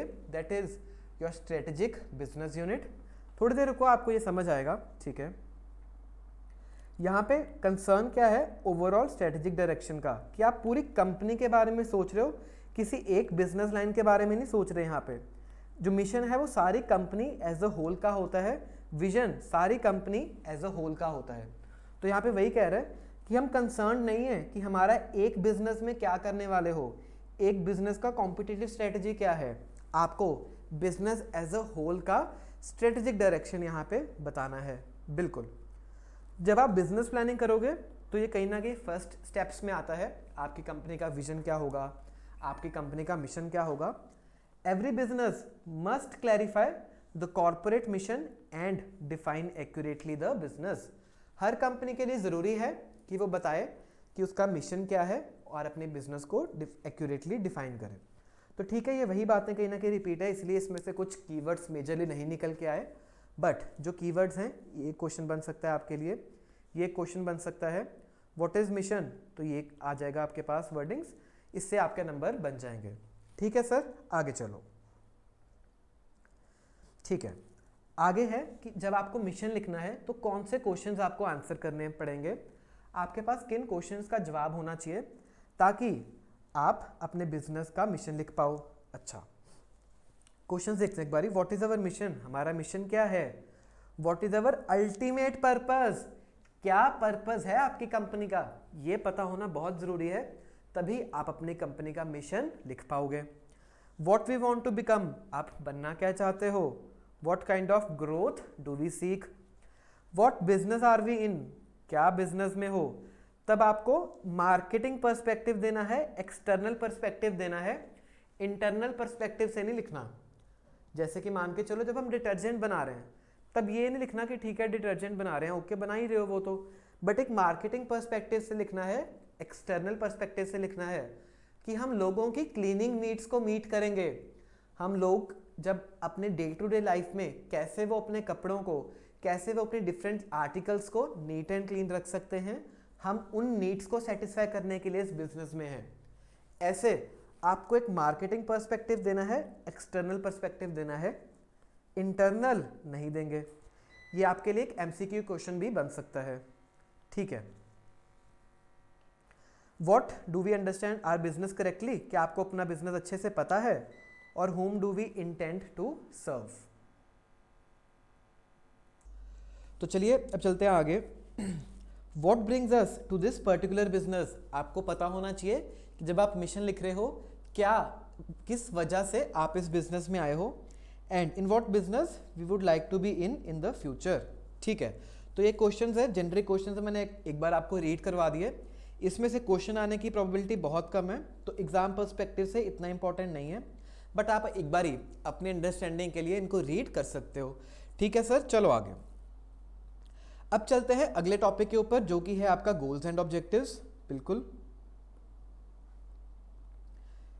ठीक है, अब हमने कर लिया विजन, कर लिया मिशन, कर लिया।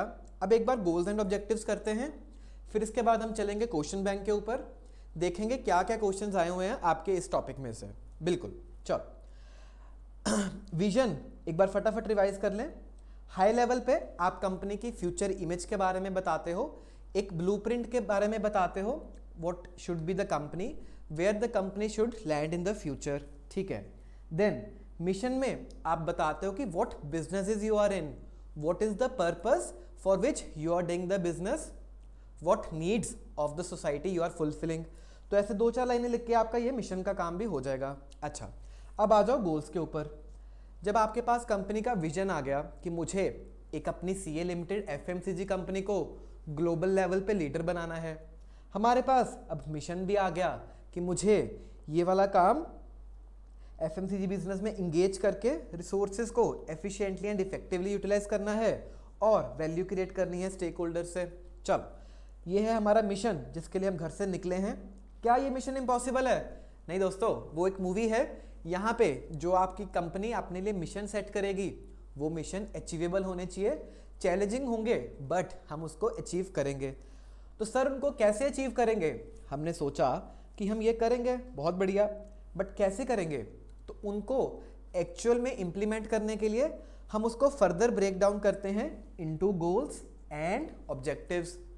तो सर क्या गोल और ऑब्जेक्टिव दोनों सेम चीज़ होती है? नहीं, गोल्स और ऑब्जेक्टिव कई बार हम जनरली इंटरचेंजेबली यूज कर लेते हैं, बट थ्योरेटिकली गोल्स और ऑब्जेक्टिव्स अलग हैं।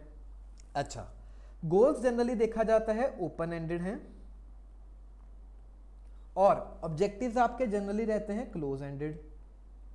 सर ये क्या मतलब है इस चीज का, ओपन एंडेड क्लोज एंडेड?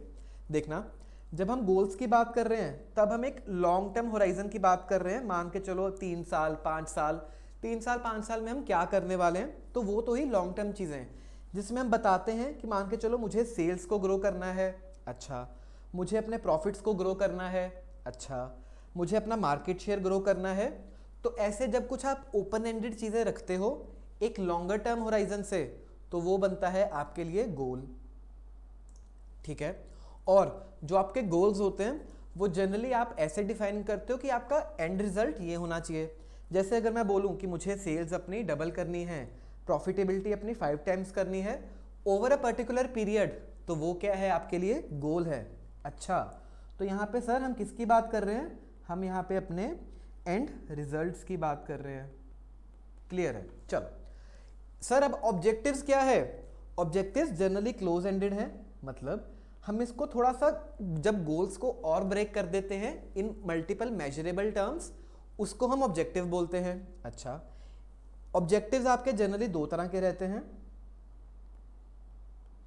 एक तो आपके लॉन्ग टर्म और आपके शॉर्ट टर्म, ठीक है। तो जो आपके यहाँ पे लॉन्ग टर्म है ये आपके जनरली हम मान के चलते हैं 3 to 5 ईयर्स को कैटर करते हैं, और ये आपके क्वार्टरली हो सकते हैं, एनुअल हो सकते हैं एंड ऑल। अच्छा, चलो एक एग्जांपल लें। मान के चलो मैंने सोचा कि मुझे आने वाले 5 सालों में सेल्स डबल करनी है, तो ये क्या हो गया आपके लिए? एक लॉन्ग टर्म ऑब्जेक्टिव हो गया। अच्छा, चलो एक एग्जांपल लिख लेते हैं। सेल्स मुझे करनी है 2x इन 5 ईयर्स, ठीक है। काफ़ी इजी ऑब्जेक्टिव है, 5 सालों में सेल डबल करना कोई बड़ी बात नहीं है, बट ठीक है, चलो अभी के लिए हमने एक इजी रखा। इजी क्यों रखना है सर? डिफिकल्ट करो आप इसके लिए। बिल्कुल ठीक है दोस्तों, हम अपने लोगों से ज़्यादा अच्छा काम करवाएंगे। हम सेल्स उनको बोलते हैं 5 टाइम्स करो 5 सालों में। बिल्कुल ठीक है दोस्तों, आपका सोच, हम काम अच्छा करवाएंगे दोस्तों से, कंपनी अच्छे तरीके से ग्रो करेंगे, हमें ग्लोबल लेवल पे भी तो जाना है। तो हमने ऑब्जेक्टिव रखा 5 सालों में सेल्स 5 टाइम्स। तो सर जब आपको 5 टाइम्स 5 सालों में करना है तो कैसे करेंगे वो? तो दोस्तों देखो, उसको फिर हम ब्रेक करेंगे हर साल में। मान के चलो मैं बोलता हूँ आप 1 साल बाद एक काम करो 1.5x सेल कर दो, फिर उसके बाद 2x कर देना।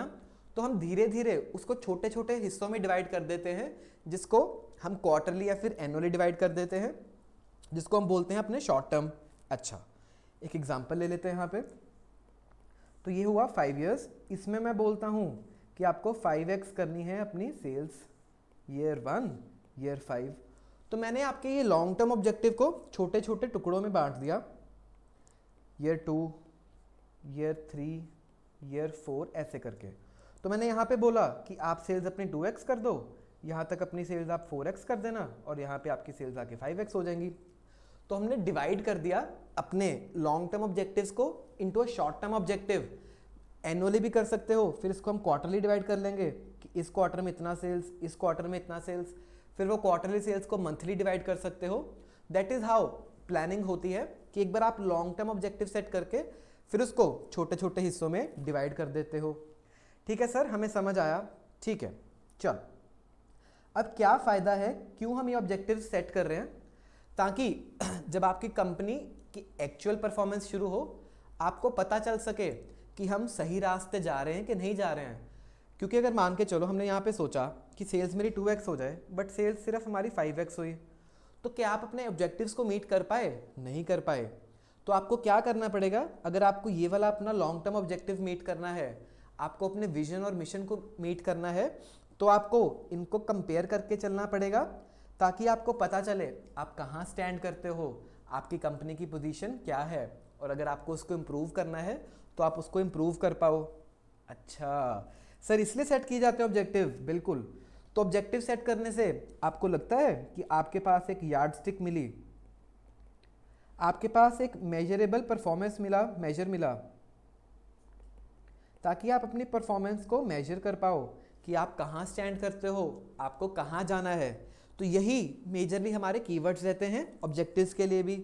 अच्छा, तो ऑब्जेक्टिव सेट करने से मान के चलो आपने सोचा कि मुझे सेल्स अब 2x करनी है, तो जब आपको सेल्स डबल करनी है आपको एडवर्टीजमेंट में खर्चा हो सकता है ज़्यादा करना पड़े, प्रमोशनल कैंपेन्स लॉन्च करने पड़े, या आपको प्रोडक्ट की प्राइसिंग में चेंजेस करने पड़े, या प्रोडक्ट के फीचर्स में चेंजेस करने पड़े, तो ये सब बिजनेस डिसीजंस हैं आपके। तो बिजनेस डिसीजंस लेने का आपके पास बेस क्या है? आपका ये ऑब्जेक्टिव।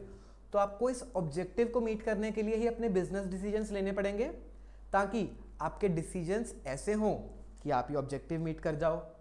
तो इसीलिए कहा जाता है कि ऑब्जेक्टिव आपके लिए एक बेसिस भी बनते हैं, ताकि आप अपनी कंपनी के मेजर डिसीजंस को ले पाओ। क्लियर है दोस्तों?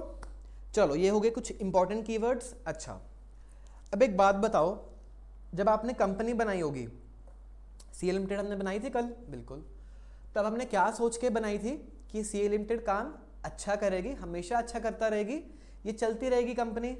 तो क्या सिर्फ आपने कंपनी 5 सालों के लिए सोच के बनाई थी? नहीं सर। क्या आपने 1 साल का ये जो शॉर्ट टर्म ऑब्जेक्टिव रखा, इसको सोच के कंपनी बनाई थी? बिल्कुल नहीं सर।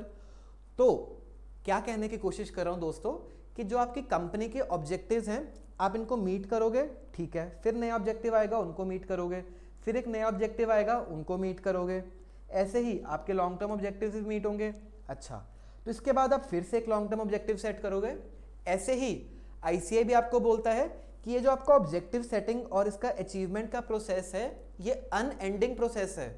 आते रहते हैं ऑब्जेक्टिव, आप मीट करते रहते हो, तो it keeps on coming, it keeps on completing.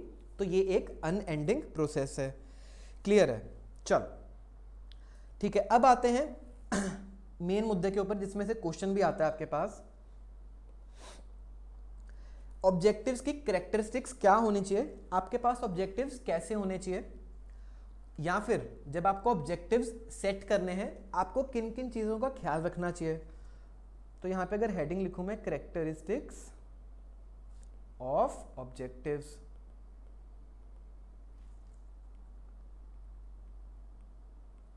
ठीक है। चलो, अब क्या कैरेक्टरिस्टिक्स हैं आपके ऑब्जेक्टिव्स के, इसको एक बार देखते हैं। जैसे कि हमने सबसे पहले, याद है, खुद ही गलती करी थी जब मैंने बोला कि सेल्स 2x करते हैं, फिर मैंने कहा नहीं नहीं ये तो इजी हो जाएगा, थोड़ा सा चैलेंजिंग बनाते हैं उनके लिए, ताकि लोगों को कुछ मोटिवेशन तो मिले, जब वो काम करें उन्हें कुछ काम करने में मज़ा तो आए, कुछ चैलेंजिंग तो लगे। इसीलिए सबसे पहला कैरेक्टरिस्टिक भी हो जाएगा हमारे लिए चैलेंजिंग, कि आप ऐसे ऑब्जेक्टिव सेट करो जो उनके लिए चैलेंजिंग हो।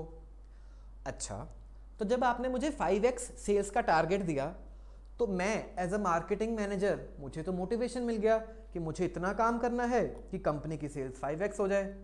सर नहीं, आपको तो आलस आ जाना चाहिए, आप तो जॉब छोड़ दोगे, आप कहोगे ये तो 5 गुना सेल्स मांग रहे हैं 5 सालों में, छोड़ो इतनी खपाई कौन करेगा, हम जॉब स्विच करते हैं।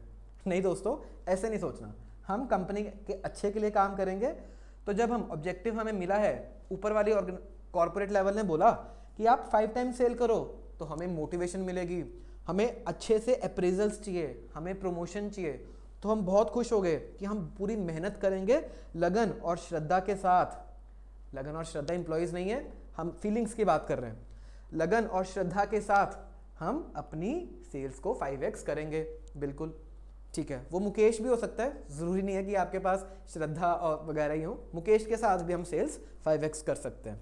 ठीक है सर, एम्प्लॉयज़ के नाम पे मत जाओ आप अपने फोकस करो कॉन्सेप्ट पे। बिल्कुल। चैलेंजिंग, इसके बाद हमने एक पॉइंट डिस्कस किया, मोटिवेटिंग। आपके एम्प्लॉयज़ क्या होने चाहिए? मोटिवेट होने चाहिए। अच्छा, इसके बाद एक इंपॉर्टेंट पॉइंट है कि आपको जब भी ऑब्जेक्टिव रखना है उसके साथ टाइम हायरार्की जुड़ा होना चाहिए। मतलब आप ये नहीं बोल सकते कि सेल्स 5x कर दो, भाई कितने टाइम में करो, ऐसे तो वो 100 साल ले लेगा 5x करने में। आपको उसको टाइम भी बताना है कि कितने टाइम में उसको सेल्स 5x करनी है। इसका मतलब उसमें एक टाइम डायमेंशन होना ज़रूरी है। It should have a time frame. Sir यही हमारे कीवर्ड्स हैं। बिल्कुल, जैसे हम प्रैक्टिस कर रहे हैं यहाँ पे मैं आपको बहुत तसल्ली से समझा रहा हूँ, जैसे हम रेगुलर बैच में करते हैं। मैं आपको काफ़ी ट्राई कर रहा हूँ कि कॉन्सेप्चुअली काफ़ी स्ट्रॉन्ग कर दूँ। क्वेश्चन बैंक तो हम सॉल्व कर ही रहे हैं, तो हमारी अप्रोच काफ़ी सही जा रही है फास्ट ट्रैक बैच में भी। बिल्कुल ठीक है सर। चलो, इसके अलावा जो भी आप ऑब्जेक्टिव्स रखोगे उनको मेजरेबल होना पड़ेगा। जैसे हमने बोला कि सेल्स 5x करना है, आप उसको मेजर कर सकते हो इन द अमाउंट टर्म्स। आप ऐसा ऑब्जेक्टिव नहीं बनाओगे, भैया काम करना, सेल्स ना बढ़ा देना। भाई कितनी बढ़ा देना ये तो बता दो, कितने पीरियड में बता देना ये तो बताओ। तो आपके जो भी ऑब्जेक्टिव्स हैं, एक तो उनके साथ टाइम जुड़ा होना ज़रूरी है और उनको मेजर किया जाना चाहिए। अच्छा, अब आपने एक ऐसा ऑब्जेक्टिव रखा कि मेरे कस्टमर्स खुश हो जाएं। लो जी, अब खुश हो जाएं को आप कैसे मेजर करोगे? अगर तो आपने कुछ मेजर बनाया है, वेरी गुड, बट अगर कुछ आप ऐसे ऑब्जेक्टिव्स रख रहे हो जिसके साथ मेजर रखना मुश्किल है, तो फिर वो ऑब्जेक्टिव्स के अच्छे कैरेक्टरिस्टिक्स नहीं है। ठीक है सर, समझ आया। चलो अगले पॉइंट के ऊपर। ठीक है, और ये स्पेसिफिक होनी चाहिए, आप कुछ वेग नहीं रखोगे, वो क्लियर होने चाहिए, सबको पता होना चाहिए कि आप क्या कर रहे हो, और इसको अचीव करने से आपके गोल्स, आपका मिशन, आपका विजन भी अचीव होना चाहिए।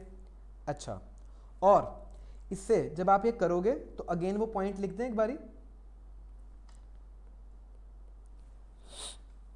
इसको अगर आपने किया तो आपका जो मिशन है, आपका जो पर्पस है, वो कंपनी का अचीव होना चाहिए। ऑब्जेक्टिव्स आपको ऐसे सेट करने हैं, ऐसा नहीं बोलना कि मान के चलो सब एम्प्लॉयज़ सो जाएं। ऑब्जेक्टिव हो सकता है, बट ये क्या आपका मिशन अचीव करवाएगा? क्या ये आपका पर्पस अचीव करवाएगा? No sir. हमारा मिशन क्या था, विजन क्या था? कंपनी ग्लोबल लेवल पे अच्छी एफएमसीजी बने। तो उसके लिए जो आपके ऑब्जेक्टिव्स आएंगे वो भी तो ऐसे रखो जिससे आपका मिशन और आपका पर्पस अचीव हो पाए। बिल्कुल सही है सर, आप सही कह रहे हो, हमें कुछ ऐसा ही करना पड़ेगा। अच्छा, फिर इसके बाद एक इंपॉर्टेंट पॉइंट है आपके अगेन रिसोर्सेज का। मान के चलो आपने ऑब्जेक्टिव सेट कर दिया कि मुझे सेल्स 5x करनी है 5 सालों में, बट आपके पास इतने रिसोर्सेज ही नहीं है, आपके पास इतना पैसा ही नहीं है, या फिर आपके पास इतनी प्रोडक्शन कैपेबिलिटी ही नहीं है कि आप सेल्स को 5x कर सको। तो करेक्टरिस्टिक्स जब बनाने हैं, आपको अपने रिसोर्सेज का, कंस्ट्रेंट्स का भी ख्याल रखना है कि आपके जिस तरह के रिसोर्सेज हैं, आपको अपने ऑब्जेक्टिव्स भी वैसे ही सेट करने हैं। क्लियर है? चलो दोस्तों, आप इसको नोट कर सकते हो एक बारी के लिए। थोड़ी देर में चलते हैं अपने कैप्सूल के पास, फिर हम चलेंगे अपने प्रिय क्वेश्चन बैंक के पास, और उसके बाद इस कॉन्सेप्ट को कर देंगे हम समाप्त। ठीक है, चलो आ जाओ चलते हैं एक बारी के लिए अपने कैप्सूल के ऊपर। सब बच्चे आ जाओ कैप्सूल पे। ठीक है, तो आओ गोल्स एंड ऑब्जेक्टिव के ऊपर। पिछला हमने पढ़ लिया था। गोल्स एंड ऑब्जेक्टिव्स क्या होते हैं? ये रिप्रेजेंट करते हैं रिजल्ट्स या growth to be achieved in a given time frame. जैसे कि हमने बताया 5 सालों में सेल्स 5x, तो ये काम गोल्स एंड ऑब्जेक्टिव्स करते हैं। अच्छा, और बिजनेस ऑर्गेनाइजेशंस ट्रांसलेट करती हैं their vision and mission into goals and objectives. हमने पहले ही समझ लिया, पहले विजन, विजन से आया मिशन, इससे गोल्स, इससे ऑब्जेक्टिव्स। तो ऐसे करके विजन और मिशन को कंपनी ट्रांसलेट करती हैं into their goals and objectives. बिल्कुल ठीक है। चलो अब अगर क्वेश्चन आया गोल के ऊपर तो आपको इतना लिख देना है व्हाट इज गोल। जनरली आएगा नहीं, कंबाइंड क्वेश्चन आता है अगर आया तो, बाकी इसमें थोड़े से चांसेस कम है।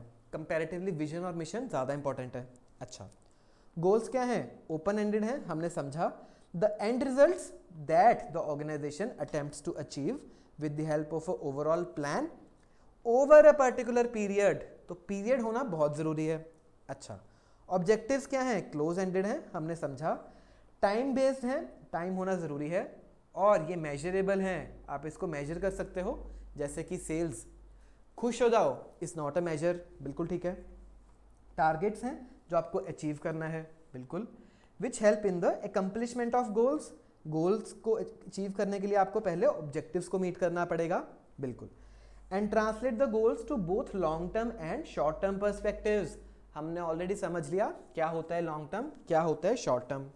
अच्छा चलो, objectives are organisation's performance targets, the results and outcomes it wants to achieve, बिल्कुल। They function as yardsticks, हमने देखा ये आपको एक यार्ड स्टिक देते हैं जिससे आप अपनी एक्चुअल के साथ कंपेयर कर पाओ कि मैंने ये सोचा था 2x हो जाए बट मेरा हुआ 1.5x, तो आपको एक यार्ड स्टिक मिल गया, एक आपके पास बेंचमार्क आ गया कि आपको ये तो अचीव करना ही था। ठीक है सर, समझ आया।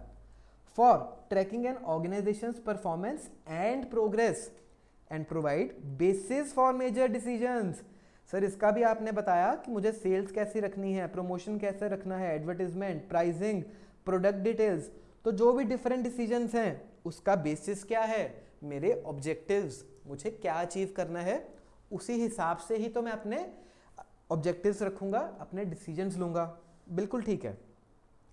चलो ये क्वेश्चन आया तो एक ये लाइन भी लिख देंगे, however in practice no distinction is made between both the terms and are used interchangeably, तो ये वाला आपके लिए इंपॉर्टेंट है पार्ट, ठीक है। चलो, ऑल ऑर्गेनाइजेशंस हैव ऑब्जेक्टिव्स, बिल्कुल। जब हमने जो कल ही बनाई है सीए लिमिटेड उसके ऑब्जेक्टिव रख सकते हैं, तो क्या कंपनी के लिए ऑब्जेक्टिव रखने नहीं ज़रूरी? सर बिल्कुल ज़रूरी है, बिल्कुल। The pursuit of objectives in an unending process, हमने समझा कि एक बार ऑब्जेक्टिव मीट हो गया, ओके, फिर नया ऑब्जेक्टिव, फिर नया objective, this continuous every time such that organization sustains themselves, ठीक है। Then objectives are needed at all organization levels, आपको सब लेवल पे चाहिए। सर लेवल्स क्या होते हैं? थोड़ी देर में रुको, हम अभी 3 लेवल्स पढ़ेंगे, कॉर्पोरेट, बिजनेस, फंक्शनल, और ये आपको क्या बता रहा है कि तीनों लेवल्स पे ऑब्जेक्टिव होने ज़रूरी हैं। ये सिर्फ टॉप लेवल को सेट नहीं करने कि कॉर्पोरेट लेवल ने सेट कर दिया तो ओके, नहीं, सब एम्प्लॉयज़ को अपने हिसाब से, अपनी रिस्पॉन्सिबिलिटी के हिसाब से ऑब्जेक्टिव्स सेट करने हैं, ताकि वो एम्प्लॉयज़ अगर अपने ऑब्जेक्टिव्स मीट करेंगे तो कंपनी के बिजनेस लेवल ऑब्जेक्टिव्स मीट होंगे, बिजनेस लेवल ऑब्जेक्टिव मीट हुए तो कॉर्पोरेट लेवल ऑब्जेक्टिव्स भी आपके मीट होंगे। अच्छा, तो इसका मतलब these are needed at all organisational levels, MCQ में आ सकता है। Objective setting should not stop with top management establishing of company wide performance targets which need to be broken down into performance target for each separate business, product line, function department and individual work unit। तो जो बड़े objectives company level पे set किए उसको छोटे छोटे हिस्सों में डिवाइड करते रहो, ताकि छोटे यूनिट्स ने अपने ऑब्जेक्टिव्स मीट किए, आपके लार्जर यूनिट का ऑब्जेक्टिव भी मीट हो जाएगा। सर क्लियर है, समझ आया? चलो अब चलते हैं इस पार्ट के ऊपर जिसमें हमने देखा कि ऑब्जेक्टिव्स को मीनिंगफुल होने के लिए उनमें क्या कैरेक्टरिस्टिक्स होनी चाहिए। ठीक है, हमने पढ़ा कि इससे आपका अचीवमेंट होगा मिशन एंड पर्पस का, बिल्कुल। हमने ये भी पढ़ा कि डिसीजन मेकिंग में ये आपके लिए बेसिस बनते हैं। कंक्रीट होने चाहिए, स्पेसिफिक होने चाहिए, टाइम फ्रेम होने चाहिए, बिल्कुल, मेजरेबल होने चाहिए, चैलेंजिंग होने चाहिए। तो ये सब पॉइंट्स हम ऑलरेडी पढ़ चुके हैं।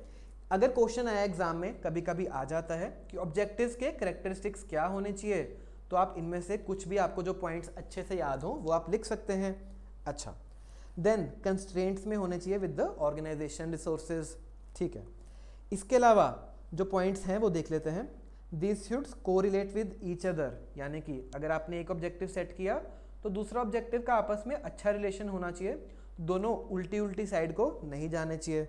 अच्छा, then these are standards for performance appraisal, जैसे कि मैंने बताया कि मैं एक ऐसा एम्प्लॉई हूँ, मैनेजर हूँ, जिसको मुझे बोला सेल्स 5x करोगे तो आपको ना 50% बोनस दिया जाएगा। तो मेरा परफॉर्मेंस बोनस किस पे डिपेंड करेगा? ऑब्जेक्टिव्स पे डिपेंड करेगा कि वो ऑब्जेक्टिव्स मीट हुए कि नहीं। तो ऐसे ही ये कैरेक्टरिस्टिक्स आपके स्टैंडर्ड बनते हैं जिससे आप अपनी परफॉर्मेंस अप्रेजल कर सकते हो, एम्प्लॉय लेवल पे भी और कंपनी लेवल पे भी, कि कंपनी की परफॉर्मेंस कैसी रही, अच्छी थी, बुरी थी, उसको अच्छा करना है और ख़राब कैसे करने से बचाना है। तो ये सब आप ऑब्जेक्टिव से कैरेक्टरिस्टिक्स हैं। सर क्लियर है? चलो इसके बाद हम क्वेश्चन बैंक में जाएंगे, उसमें जो ये क्वेश्चंस आए हैं उसको भी देख लेंगे। अच्छा, इसके बाद a need for both short term and long term objectives, ये हमने ऑलरेडी देख लिया कि ऑब्जेक्टिव्स आपके दो तरह के, शॉर्ट टर्म क्वार्टरली या फिर एनुअल हो सकते हैं, जिस आप डिलीवर करोगे इमीडिएट परफॉर्मेंस, बिल्कुल ठीक है। देन जो लॉन्ग टर्म वाले हैं जो आपको 3 to 5 ईयर्स में अचीव करने हैं, थोड़े से लंबे समय के लिए टारगेट्स आप रखते हो। What to do now to put the company in a position to perform better down the road, कि आने वाले टाइम में आप अपनी कंपनी को कैसे अच्छा कर सकते हो। क्लियर है? चलो अब चलते हैं एक और इम्पॉर्टेंट पॉइंट पे जिसमें से आईसीए आपसे क्वेश्चंस पूछ लेता है। Areas of long term objectives, क्या एरियाज हैं, कहाँ कहाँ आपको अपने ऑब्जेक्टिव सेट करने चाहिए। या फिर एक और क्वेश्चन की वर्डिंग है 7 की areas strategic planners should concentrate to achieve desired results. तो जब भी ऑब्जेक्टिव्स के एरियाज की बात हो, आपके पास ये 7 एरियाज हैं, आपको इनका ख्याल रखना है। तो इसको भी आप याद करके जा सकते हो, 7 पॉइंटर्स आपको एग्जाम में आ जाता है। ठीक है। सबसे पहले अगर ध्यान दिया जाए तो कंपनी की कॉम्पिटिटिव पोजीशन, बिल्कुल कि जब आप मार्केट में जाओगे आपका कॉम्पिटिटिव पोजीशन अच्छा होना चाहिए, आपको उस पर ध्यान देना है। अच्छा, कॉम्पिटिटिव पोजीशन को अच्छा होने के लिए आपकी प्रोडक्टिविटी, कि आपकी एफिशिएंसी एंड ऑल सब अच्छा होना चाहिए, तभी आप अपनी कंपनी की परफॉर्मेंस अच्छी कर सकते हो। सॉरी, प्रोडक्टिविटी अच्छी करने के लिए जो आपके एम्प्लॉयज़ हैं, जो लेबर काम पे लगी हुई है, वो भी तो खुश होनी चाहिए। तो उसके लिए आपको अपने एम्प्लॉय रिलेशंस और एम्प्लॉय डेवलपमेंट पे ध्यान देना है। अच्छा, तो जब आपने एम्प्लॉयज़ पे ध्यान दिया, एम्प्लॉयज़ को अच्छा रखा, तब आपकी प्रॉफिटेबिलिटी क्या हो गई? अच्छी हो गई, प्रॉफिट्स अच्छे हुए, कंपनी की ग्रोथ अच्छी हुई। अच्छा, जब आपने ये सब किया तो आपको पब्लिक को नहीं भूलना, नॉर्मल पब्लिक जिसमें आपकी ऑर्गेनाइजेशन सर्वाइव कर रही है, आपके स्टेक होल्डर्स, उनका भी ध्यान रखना है। और लास्ट पॉइंट टेक्नोलॉजी, आपको जो भी मार्केट में नई टेक्नोलॉजी आई है, नई चेंजेस आई हैं, उनको ठीक करते रहना है। तो इसको याद करने के दो तरीके हैं। एक तो आप इसको ऐसे बकेट्स बना सकते हो जैसे मैंने बनाई। सबसे पहले नंबर पे आप सोच लो, आपको कंपटीशन के बारे में सोचना है। कंपटीशन को ठीक करने के लिए आपके पास प्रोडक्टिविटी होनी चाहिए। प्रोडक्टिविटी के लिए आपके दो पार्टीज खुश रहनी चाहिए, एम्प्लॉयज़। अच्छा, उसके लिए आपको एम्प्लॉयज़ रिलेशंस पे ध्यान देना है, उनकी डेवलपमेंट पे ध्यान देना है। तो जब आपने ये सब किया, आपकी प्रॉफिटेबिलिटी अच्छी हो गई। तो जब प्रॉफिटेबिलिटी अच्छी हुई, सब ठीक है, बट अपने नॉर्मल पब्लिक को नहीं भूलना, अपनी पब्लिक रिस्पॉन्सिबिलिटी भी अच्छे से निभाएंगे। तो जब ये सब कर लिया, फ्यूचर में अगर कोई नई टेक्नोलॉजी आई है, टेक्नोलॉजी लीडरशिप में भी हम लोग फोकस करेंगे। क्लियर है? तो ये एक तरीका है याद करने का। दूसरा तरीका, अगेन आपके पास कीवर्ड है पीसेप्ट। पीसेप्ट थोड़ा सा मैं आपको इजी करने की कोशिश करता हूँ, बाकी आप अपने तरफ से भी बना सकते हो। पीसेप्ट, सर पी से पब्लिक, ठीक है, पी से प्रॉफिटेबिलिटी, पी से प्रोडक्टिविटी। अच्छा, देन ई से आपकी एम्प्लॉय की डेवलपमेंट, ठीक है, सी से आपकी कॉम्पिटिटिव पोजीशन, अगेन ई से आपके एम्प्लॉय रिलेशन, पी से पब्लिक और टी से आ गई टेक्नोलॉजी। पीसेप्ट बिल्कुल आप ऐसे कर सकते हो, बट पर्सनली मुझे ऐसे थोड़ा याद करना आसान लगता है। अगर आपको पीसेप्ट से याद करना इजी लगता है, आप कर सकते हो, बट एक क्वेश्चन कई बार आ जाता है, तो आप इसको ट्राई करना कि आपको मेजर पॉइंटर्स इसमें से याद हो। ठीक है, बाकी कल हम जब रिवीजन करेंगे तब मैं दोबारा आपको इसकी रिवीजन करा दूंगा कैसे याद करना है। ठीक है, इसकी भी रिवीजन कर लेंगे और आपको अपनी कॉपीज के ऊपर अपने कैप्सूल मॉड्यूल में ऐसे करके आप लिख लीजिए 1 2, जिससे आपको याद रहे कि आपको किस थॉट प्रोसेस में सोचना है। इसको इकट्ठे सोचा, इसको इकट्ठे सोचा, फिर इसको अलग से सोच लेंगे, इसको अलग से सोचेंगे और लास्ट में हम ये करेंगे। तो ऐसे करके भी आप याद कर सकते हो। ठीक है, अब आते हैं टॉपिक पे, बेनिफिट्स क्या हैं क्लियरली एस्टैब्लिश्ड ऑब्जेक्टिव्स के। आपको एक डायरेक्शन मिलती है, सिनर्जी मिलती है, प्रायोरिटीज़ आप इस्टेब्लिश कर सकते हो, अनसर्टेनिटी कम होती है। तो जनरल से पॉइंटर्स हैं, आप इसको पढ़ लेना। क्वेश्चन इसमें से आने के चांसेस कम है, बट मेजर जो क्वेश्चन इसमें से बन सकता है, ठीक है, एक क्वेश्चन इसमें से भी बन सकता है, बट चांसेस कम है। इसमें से क्वेश्चन आने के चांसेस ज़्यादा हैं, अगर आया तो। काफ़ी बार इंस्टीट्यूट आपसे करेक्टरिस्टिक्स पूछती रहती है, और मैंने आपको साथ साथ बता दिया कि क्या आपके लिए इंपॉर्टेंट एरियाज रहने वाले हैं, ठीक है। चलो अब चलते हैं एक वैल्यूज़ के ऊपर, बट वैल्यूज़ पढ़ाने से पहले मैं एक बार आपको ना बता देता हूँ कि हम अभी तक क्या पढ़ रहे थे। देखना, अभी तक हमने इंटेंट पढ़ा, उसके अंदर विजन, मिशन, ऑब्जेक्टिव्स और गोल्स पढ़े, मतलब गोल्स और ऑब्जेक्टिव्स पढ़े, ठीक है।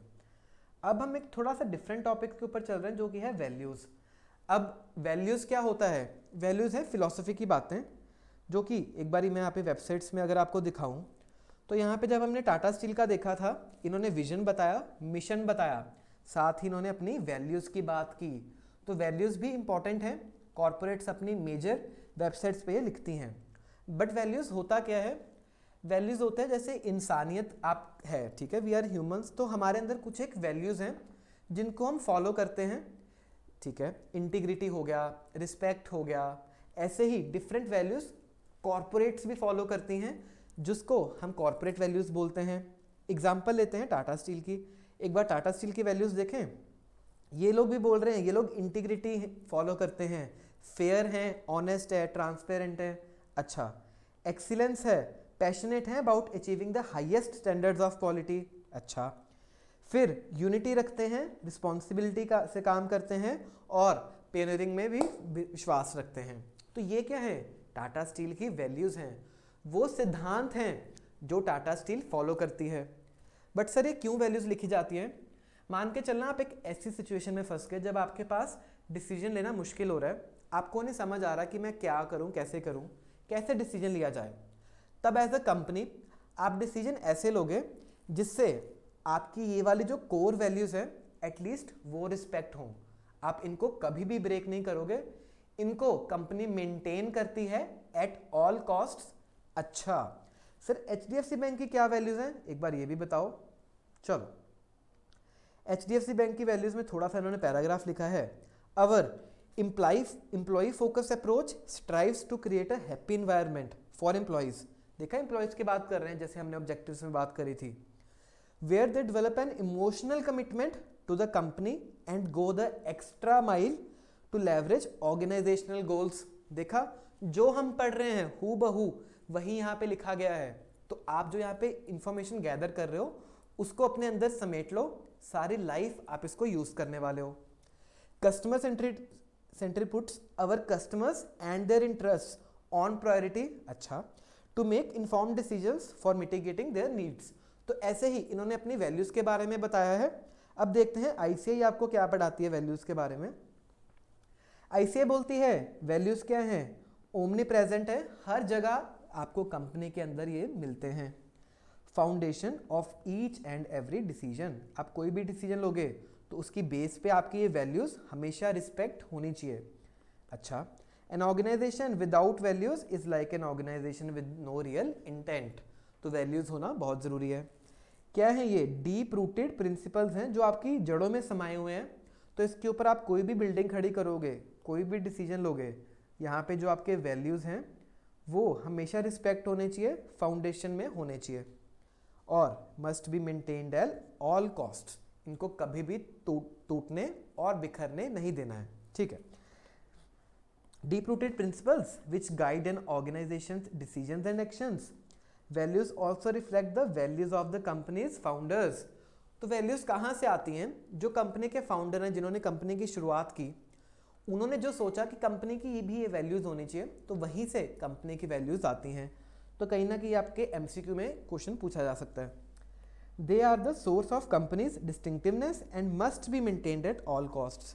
अच्छा, इनके इंटरनल और एक्सटर्नल इम्प्लीकेशंस दोनों होते हैं, ओके। एग्जाम्पल्स क्या हैं? Integrity, trust, accountability, humility, innovation, diversity. तो ऐसे करके थोड़ी सी ज्ञान की बातें आप यहाँ पे कर सकते हो कि जो आपको प्रिंसिपल्स रिस्पेक्ट करने हैं कंपनी को, ठीक है। एक छोटा सा क्वेश्चन लेते हैं। संदीप भाई साहब हैं, HR मैनेजर हैं, थिंक्स करते हैं कि intent is bigger concept than values, is he right? तो उसने लड़ाई करवा दी इंटेंट की और वैल्यूज़ की। पूछ रहा है क्या बेटर है, तो हम क्या बोलेंगे देखना, intent, vision, mission, goals and objectives ये तो इंपॉर्टेंट है, वैल्यूज़ भी इंपॉर्टेंट है, बट वैल्यूज़ ज़्यादा इंपॉर्टेंट है क्योंकि ये हमेशा मेंटेन होने चाहिए। जो आप अपने इंटेंट रखते हो उसका बेस भी तो आपकी वैल्यूज़ हैं, कि आपको इंटेंट अपनी विजन मिशन ऐसे रखने हैं जो आपकी वैल्यूज़ को भी रिस्पेक्ट करे। अच्छा, तो इसका मतलब जो वैल्यूज़ हैं वो ज़्यादा वाइडर है देन द इंटेंट। बाकी आप इसको पढ़ लेना, इसमें कुछ नई बात नहीं लिखी हुई है, ठीक है। चलो अब चलते हैं क्वेश्चंस के ऊपर। इस टॉपिक में क्वेश्चंस देखते हैं क्या आए हुए हैं। Once we done this questions तो फिर आज की क्लास खत्म करेंगे। अगली क्लास में हम स्टार्ट करेंगे स्ट्रेटेजिक लेवल्स, जो अपने 3 लेवल्स हैं। तो अब चलते हैं क्वेश्चन बैंक के ऊपर। हमने क्वेश्चन कहाँ तक कवर कर लिए थे दोस्तों, बताओ मुझे। ये कर लिया, ये सब कर लिया था हमने, लिमिटेशंस कर लिए थे, रमेश शर्मा क्वेश्चन हो गया था। हाँ जी, क्वेश्चन नंबर 12 से करना है दोस्तों। क्वेश्चन बैंक खोलो, क्वेश्चन नंबर 12 पे आ जाओ, चैप्टर नंबर 1 के। चलो क्वेश्चन नंबर 12 क्या बोलता है, शॉर्ट नोट लिखो on essentials of strategic vision. Question कब का है, आरटीपी नवंबर 18 का है। अच्छा सर, एसेंशियल्स आपने पढ़ाए थे, बिल्कुल याद आया वो क्रिएटिविटी वाला पॉइंट जो गली की दुकान में था। अच्छा, इंटेलिजेंट एंटरप्रेन्योरशिप, बिल्कुल। फ्यूचर की कुछ हमने बात करी थी। अच्छा, एंटरप्रेन्योर चैलेंज की बात करी थी, बिल्कुल। फिर हमने कुछ एंथुजियाज्म की बात भी करी थी। अच्छा, वेल आर्टिकुलेटेड स्ट्रेटेजिक मिशन की बात करी थी, जिससे आप अपनी कंपनी की जो थॉट प्रोसेस है लोगों तक पहुंचा सकते हो, बिल्कुल। तो ये वही पॉइंट्स हैं एसेंशियल्स वाले। देखते हैं, the entrepreneur challenge in developing a strategic vision is to think creatively how to prepare a company, is an exercise in intelligent entrepreneurship, a well articulated creates enthusiasm और clearly illuminates the direction। तो वही points हैं जो हमने capsule में पढ़े हैं। तो इसमें आप एक बार देख सकते हो, ऐसे क्वेश्चन आपके पास बन सकता है। अच्छा, now what is strategic vision. Sir आपने हमें डेफिनेशन करवाई थी स्ट्रेटेजिक विजन की, एक तो रोड मैप वाली और एक लॉन्ग रेंज ब्लूप्रिंट वाली, बिल्कुल। तो यहाँ पे भी अगर आप देखोगे इन्होंने डेफिनेशन कौन सी लिखी है, रोड मैप वाली लिखी है। Strategic vision is a road map providing technology, customer, याद हमने 4 रिसोर्सेज की बात करी थी। फिर हमने उन रिसोर्सेज को जब अचीव किया था तब हमने ये भी बात करी थी, what kind of company the management is trying to create. तो वही पॉइंट्स हैं, बार बार मैं आपको यही बताता हूँ कि कैप्सूल पे आपको फोकस करना है। क्वेश्चन बैंक आपका एक बार देख सकते हो फॉर अ रेफरेंस, बिल्कुल। Where we are to go and provides a convincing rationale why this makes a good business sense। अच्छा, essentials वही जो पॉइंट्स हमने पढ़े हैं वही पॉइंट्स आ जाएंगे, इसमें कोई भी नई बात नहीं करेंगे, ठीक है। चलो अब नेक्स्ट क्वेश्चन है आरटीपी मई 23 का, क्वेश्चन नंबर 14। क्वेश्चन क्या बोलता है, mission statement of a company focuses on the question who are we and what we do, explain briefly. अच्छा, तो इन्होंने एक ज्ञान की लाइन क्वेश्चन में ही लिख दी, ठीक है, और बोला एक्सप्लेन करो। इसका मतलब क्या है, आपको मिशन के बारे में लिख के आना है, मिशन क्या है। तो जो भी आपने कैप्सूल में हमने पढ़ा है अभी, मिशन क्या है कैसे है, उसके बारे में हम यहाँ पे लिख के आ जाएंगे। देखना, a company's mission statement is typically focused on its present business scope, हमने देखा था। Who are we, what we do, question की लाइन उठा के यहाँ पे लिख दी, स्मार्ट वर्क कर दिया, ठीक है। Mission statements broadly describe an organization's present capabilities, customer focus, business makeup, ठीक है। What customers it serves, what needs it satisfies, what type of product it offers। तो वही लाइनें कहीं ना कहीं बस थोड़ा सा घुमा फिरा के क्वेश्चन की इस लाइन को कैटर करने के लिए उन्होंने एक्सप्लेन कर दिया है। अच्छा, अभी देखना वही लाइन जो कैप्सूल में हमने पढ़ी थी, growth ambition of the organisation sets in own special identity, path for development brings the organization to the business, what existence it seeks, what purpose it seeks। तो वही जो हमने पॉइंट देखे थे वही कैप्सूल में से उठा के यहाँ पे क्वेश्चन बैंक में आ गए हैं। क्लियर है, आईसीए वाले ही आंसर हैं, आंसर्स मैंने चेंज नहीं करे, बस आपका कैप्सूल काफ़ी अच्छे तरीके से बना हुआ है, जो आप वो कर लोगे तो आपका काम डन हो जाएगा, ठीक है। क्वेश्चन नंबर 15 एसएम का क्वेश्चन है, स्टडी मटेरियल आरटीपी में आया है, अगेन आरटीपी में आया है। क्वेश्चन देखते हैं क्या बोलता है। Mr. Raj has been hired as the CEO of XYZ Limited, अच्छा, of FMCG company that has diversified into affordable cosmetics। मतलब पहले तो ये एफएमसीजी कंपनी कर रहे थे, बट अब इन्होंने डाइवर्सिफिकेशन किया, कॉस्मेटिक्स में भी आ गए। अच्छा, the company intends to launch feel good brand, ये इनके ब्रांड का नाम है कॉस्मेटिक्स के लिए। XYZ wishes to enrich the lives of people with its products that are good for skin and produced in ecological beneficial manner using herbal ingredients। तो इन्होंने अपनी तारीफ करनी शुरू कर दी है। अच्छा, draft vision and mission statement that may be formulated by Raj. तो आप कौन हो? राज हो। राज कौन है? CEO है। तो ये क्वेश्चन देख रहे हो 2-3 बार आ चुका है। तो ड्राफ्ट एंड मिशन स्टेटमेंट आपको कहने को बोल सकता है। अच्छा, तो जब भी आपको विजन बनाना है, हमने देखा था आपको कंपनी के लिए एक ambitious futuristic long range blueprint तैयार करना है। तो यहाँ भी कंपनी क्या है? एक एफएमसीजी कंपनी है। आप बोल सकते हो कि मैं चाहता हूँ कि XYZ लिमिटेड कंपनी एक ग्लोबल लीडर बने in the FMCG company with the as well as cosmetics, या फिर एक बेंचमार्क बने। साथ में कुछ आप ऐसे वर्ड्स लिख सकते हो। एक बार ICAI देखते हैं क्या करती है। जब भी ऐसा क्वेश्चन आए, सबसे पहले आप एक आधी लाइन विजन को एक्सप्लेन करने में लिखोगे, विजन होता क्या है। तो उसके लिए आपका कैप्सूल के कीवर्ड्स काम आएंगे। Vision implies the blueprint of the company's future position where the organisation wants to land. तो ये वही वाली डेफिनेशन जो मैंने आपको बताई थी, वो यहाँ पे डेफिनेशन उन्होंने विजन की लिख दी है। अच्छा, mister Raj should aim to position free good cosmetics as India's beauty care company. अच्छा, it may have a vision. तो विजन क्या लिख रहे हैं? इंडियाज लार्जेस्ट, हम ग्लोबल सोचते हैं, इन्होंने इंडियाज लार्जेस्ट लिख दिया। Beauty care company that improves looks gives extraordinary feeling and brings happiness to people. तो इसने कहीं ना कहीं यहाँ ही से लाइन्स उठा के नीचे डाल दी हैं। तो सर क्या हमें सेम विजन लिख के आना एग्जाम में अगर क्वेश्चन आ जाए? बिल्कुल भी नहीं। आपको कभी भी ऐसा याद नहीं हो सकता, और ये वैसे भी कोई रूल नहीं है कि विजन ऐसे ही लिखना है। ये आप क्रिएटिवली अपने दिमाग से सोच के लिख सकते हो। क्या लिखना है वो मैंने आपको आइडिया दे दिया। आप लिख सकते हो कि जैसे XYZ limited company should be a global leader in the FMCG space. Okay, और यहाँ पे कुछ आप इसके नए ब्रांड के बारे में भी 1-2 लाइनें लिख के आ सकते हो। अच्छा, ठीक है, अब चलते हैं मिशन के ऊपर। मिशन को पहले 1-2 लाइनों में एक्सप्लेन कर देंगे। वही वाली line, delineates the firm's business, its goals and ways to reach its goals, explains the reason for the existence of the firm in the society. तो जो हमने कैप्सूल में पढ़ा था वही लाइन मिशन की यहाँ पे आ गई। ठीक है, और क्या बता रहा है?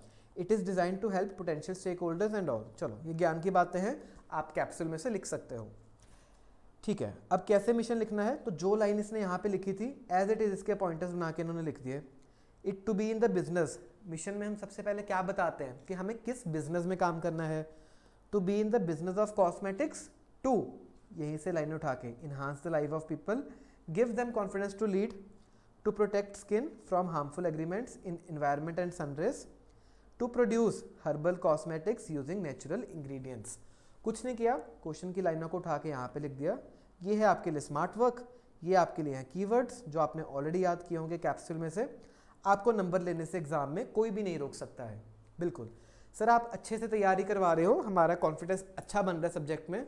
बिल्कुल दोस्तों, हम ऐसे ही टॉपिक बाय टॉपिक चलते रहेंगे, उसको समझेंगे, फिर उसको कैप्सूल में से देखेंगे, देन उसके क्वेश्चंस देखेंगे और फिर उस टॉपिक को क्लोज करेंगे। बिल्कुल, चलो क्वेश्चन नंबर 16 क्या है? अब ABC फार्मा एक लीडिंग फार्मा कंपनी है, process of formulating it strategic intent. अच्छा, इसके लिए भी आपको ड्राफ्ट करना है विजन एंड मिशन स्टेटमेंट। वैसे ही करेंगे, सबसे पहले विजन के बारे में एक डेफिनेशन लिख देंगे, फिर एक जेनरिक सी लाइन लिख देंगे। चलो जी, यहाँ पे इन्होंने क्या लिख दिया? Globally recognised leader. तो जो मैं आपको बार बार बोल रहा हूँ, आप वैसे भी लिख सकते हो, या फिर एक स्टैंडर्ड याद कर लो कि मुझे ग्लोबली रिकॉग्नाइज्ड लीडर बनना है, इस बिजनेस में बनना है, जो यहाँ पे लिखा होगा, आपका विजन कंप्लीट हो जाएगा। और साथ में कुछ आप यहाँ पे वैल्यूज लिख सकते हो, अफोर्डेबल करना है, असेसेबल करना है, तो आपका काम चल जाएगा। अच्छा, मिशन की यहाँ पे आप ज्ञान लिख देना, फिर आइडेंटिफाई मिशन करने के लिए यहीं से लाइनें आप यहाँ पे उठा के लिख सकते हो। एक बार आप पढ़ लेना, यहीं पे यहाँ से लिख के स्मार्ट वर्क यहाँ पे किया हुआ है। क्लियर? चलो, डिस्टिंग्विश करो बिटवीन विजन एंड मिशन। बहुत ईजी, अगर ऐसा सवाल आए तो आपके लिए काफ़ी आसान है। ठीक है, विजन के बारे में लिखेंगे, मिशन के बारे में लिखेंगे, आपका काम हो जाएगा। अच्छा, जैसे आप देखना, विजन क्या है? स्टेट करता है फ्यूचर डायरेक्शन, और मिशन क्या है? ऑनगोइंग एक्टिविटीज़, करंट बिजनेस को बताते हो। तो ऐसे ही आप अलग अलग पॉइंटर्स बना के यहाँ पे विजन क्या है, मिशन क्या है, यहाँ पे बता दोगे कि कीवर्ड्स क्या हैं वो हमने ऑलरेडी देख लिए, कैप्सूल में से ही आप आंसर उठा के यहाँ पे लिख सकते हो। ठीक है, एक बार आप पढ़ लेना तो आपको सिमिलर सा ही लगेगा। अच्छा, आ जाओ 18 पे। आरटीपी का क्वेश्चन है नवंबर 18 का। Objectives and goals provide meaning and sense of direction to organisational endeavour, explain करो। अच्छा, तो यहाँ पे क्या एक्सप्लेन करना है? ऑब्जेक्टिव्स को एक्सप्लेन करो, गोल्स को ऑब्जेक्टिव एक्सप्लेन करो। ओपन एंडेड हैं, शॉर्ट एंडेड हैं, यार्डस्टिक्स है, बेंचमार्क है, टाइम बेस्ड है, मेजरेबल हैं। तो आपको वही जो हमने पढ़ा यहाँ पे लिख सकते हो। थोड़ा सा लॉन्ग टर्म शॉर्ट टर्म के बारे में 1-2 लाइनें लिख दोगे, आपका बात बन जाएगी, आपके नंबर्स आ जाएंगे। तो फिर कैप्सूल में से उठाओ, कीवर्ड्स लिखो, बात खत्म। ठीक है, what are objectives, what characteristics it must possess. तो व्हाट आर ऑब्जेक्टिव्स के लिए हमने कैप्सूल में ऑलरेडी पढ़ लिया है, उसकी डेफिनेशन आ जाएगी। कैरेक्टरिस्टिक्स दोस्तों मैंने आपको बताया था ना, ये क्वेश्चन देखना कितनी बार आया हुआ है। आरटीपी मई 21, पीवाईक्यू मई 19, आरटीपी मई 22, एमटीपी। तो ये क्वेश्चन आपसे बार बार पूछता रहता है, मुझे कैरेक्टरिस्टिक्स बता दो। तो जो कैरेक्टरिस्टिक्स हैं हमने ऑलरेडी पढ़ी, कैप्सूल में से आप एज इट इज उठा के यहाँ पे लिख सकते हो। जैसे कि विजन, आपका मिशन एंड पर्पस अचीव होगा, डिसीजन मेकिंग में हेल्प करता है, परफॉर्मेंस अप्रेजल आ गया, understandable, concrete, specific, time frame, controllable, measurable, challengeable. देखा, वही पॉइंट्स हैं। ठीक है, आप एक बार कैप्सूल को अच्छे से पढ़ लो। चलो, define the key areas in which strategic planner should concentrate. चलो, यहाँ पे वो 7 की एरियाज की बात करेगा, जिसकी हमने एक शॉर्ट फॉर्म बनाई थी, पी सेप्ट। ठीक है, आप इसको याद करके भी अपने 7 की एरियाज लिख सकते हो, वरना हमने जैसे समझा था, पहले आप कंपटीशन पे ध्यान दोगे। ठीक है, फिर आप जैसे वो 7 पॉइंट्स हम बनाए थे वैसे करके भी आप यहाँ पे रिवाइज कर सकते हो। ठीक है सर, चलो, तो इस टॉपिक के क्वेश्चंस भी खत्म हो गए। क्वेश्चंस हमने देखा सिमिलर ही आते हैं आपके कैप्सूल में से, तो आपका मेजर ध्यान कैप्सूल पे होना चाहिए। उसको अच्छे से रिवाइज करो, धीरे धीरे लर्न करने की कोशिश करो। अब आपका होमवर्क क्या है, आपको एक बार अच्छे से पढ़ना है जो भी पढ़ा है। आपके पास टाइम है डेफिनेटली, आप इसके नेक्स्ट क्लास कंटिन्यू कर सकते हो। लास्ट क्लास होगी, फिर उसके बाद हमारा चैप्टर नंबर जो 1 है वो डन हो जाएगा। उसके बाद फिर हम नेक्स्ट चैप्टर से शुरुआत करेंगे। मैं उम्मीद करता हूँ आपको एक बैच काफ़ी अच्छा लग रहा है, आपके अंडरस्टैंडिंग में, आपकी नॉलेज में काफ़ी अच्छी वृद्धि हो रही है। तो मिलते हैं नेक्स्ट क्लास में, तब तक के लिए अच्छे से पढ़ते रहिए, अपना ख्याल रखिए, बाय बाय।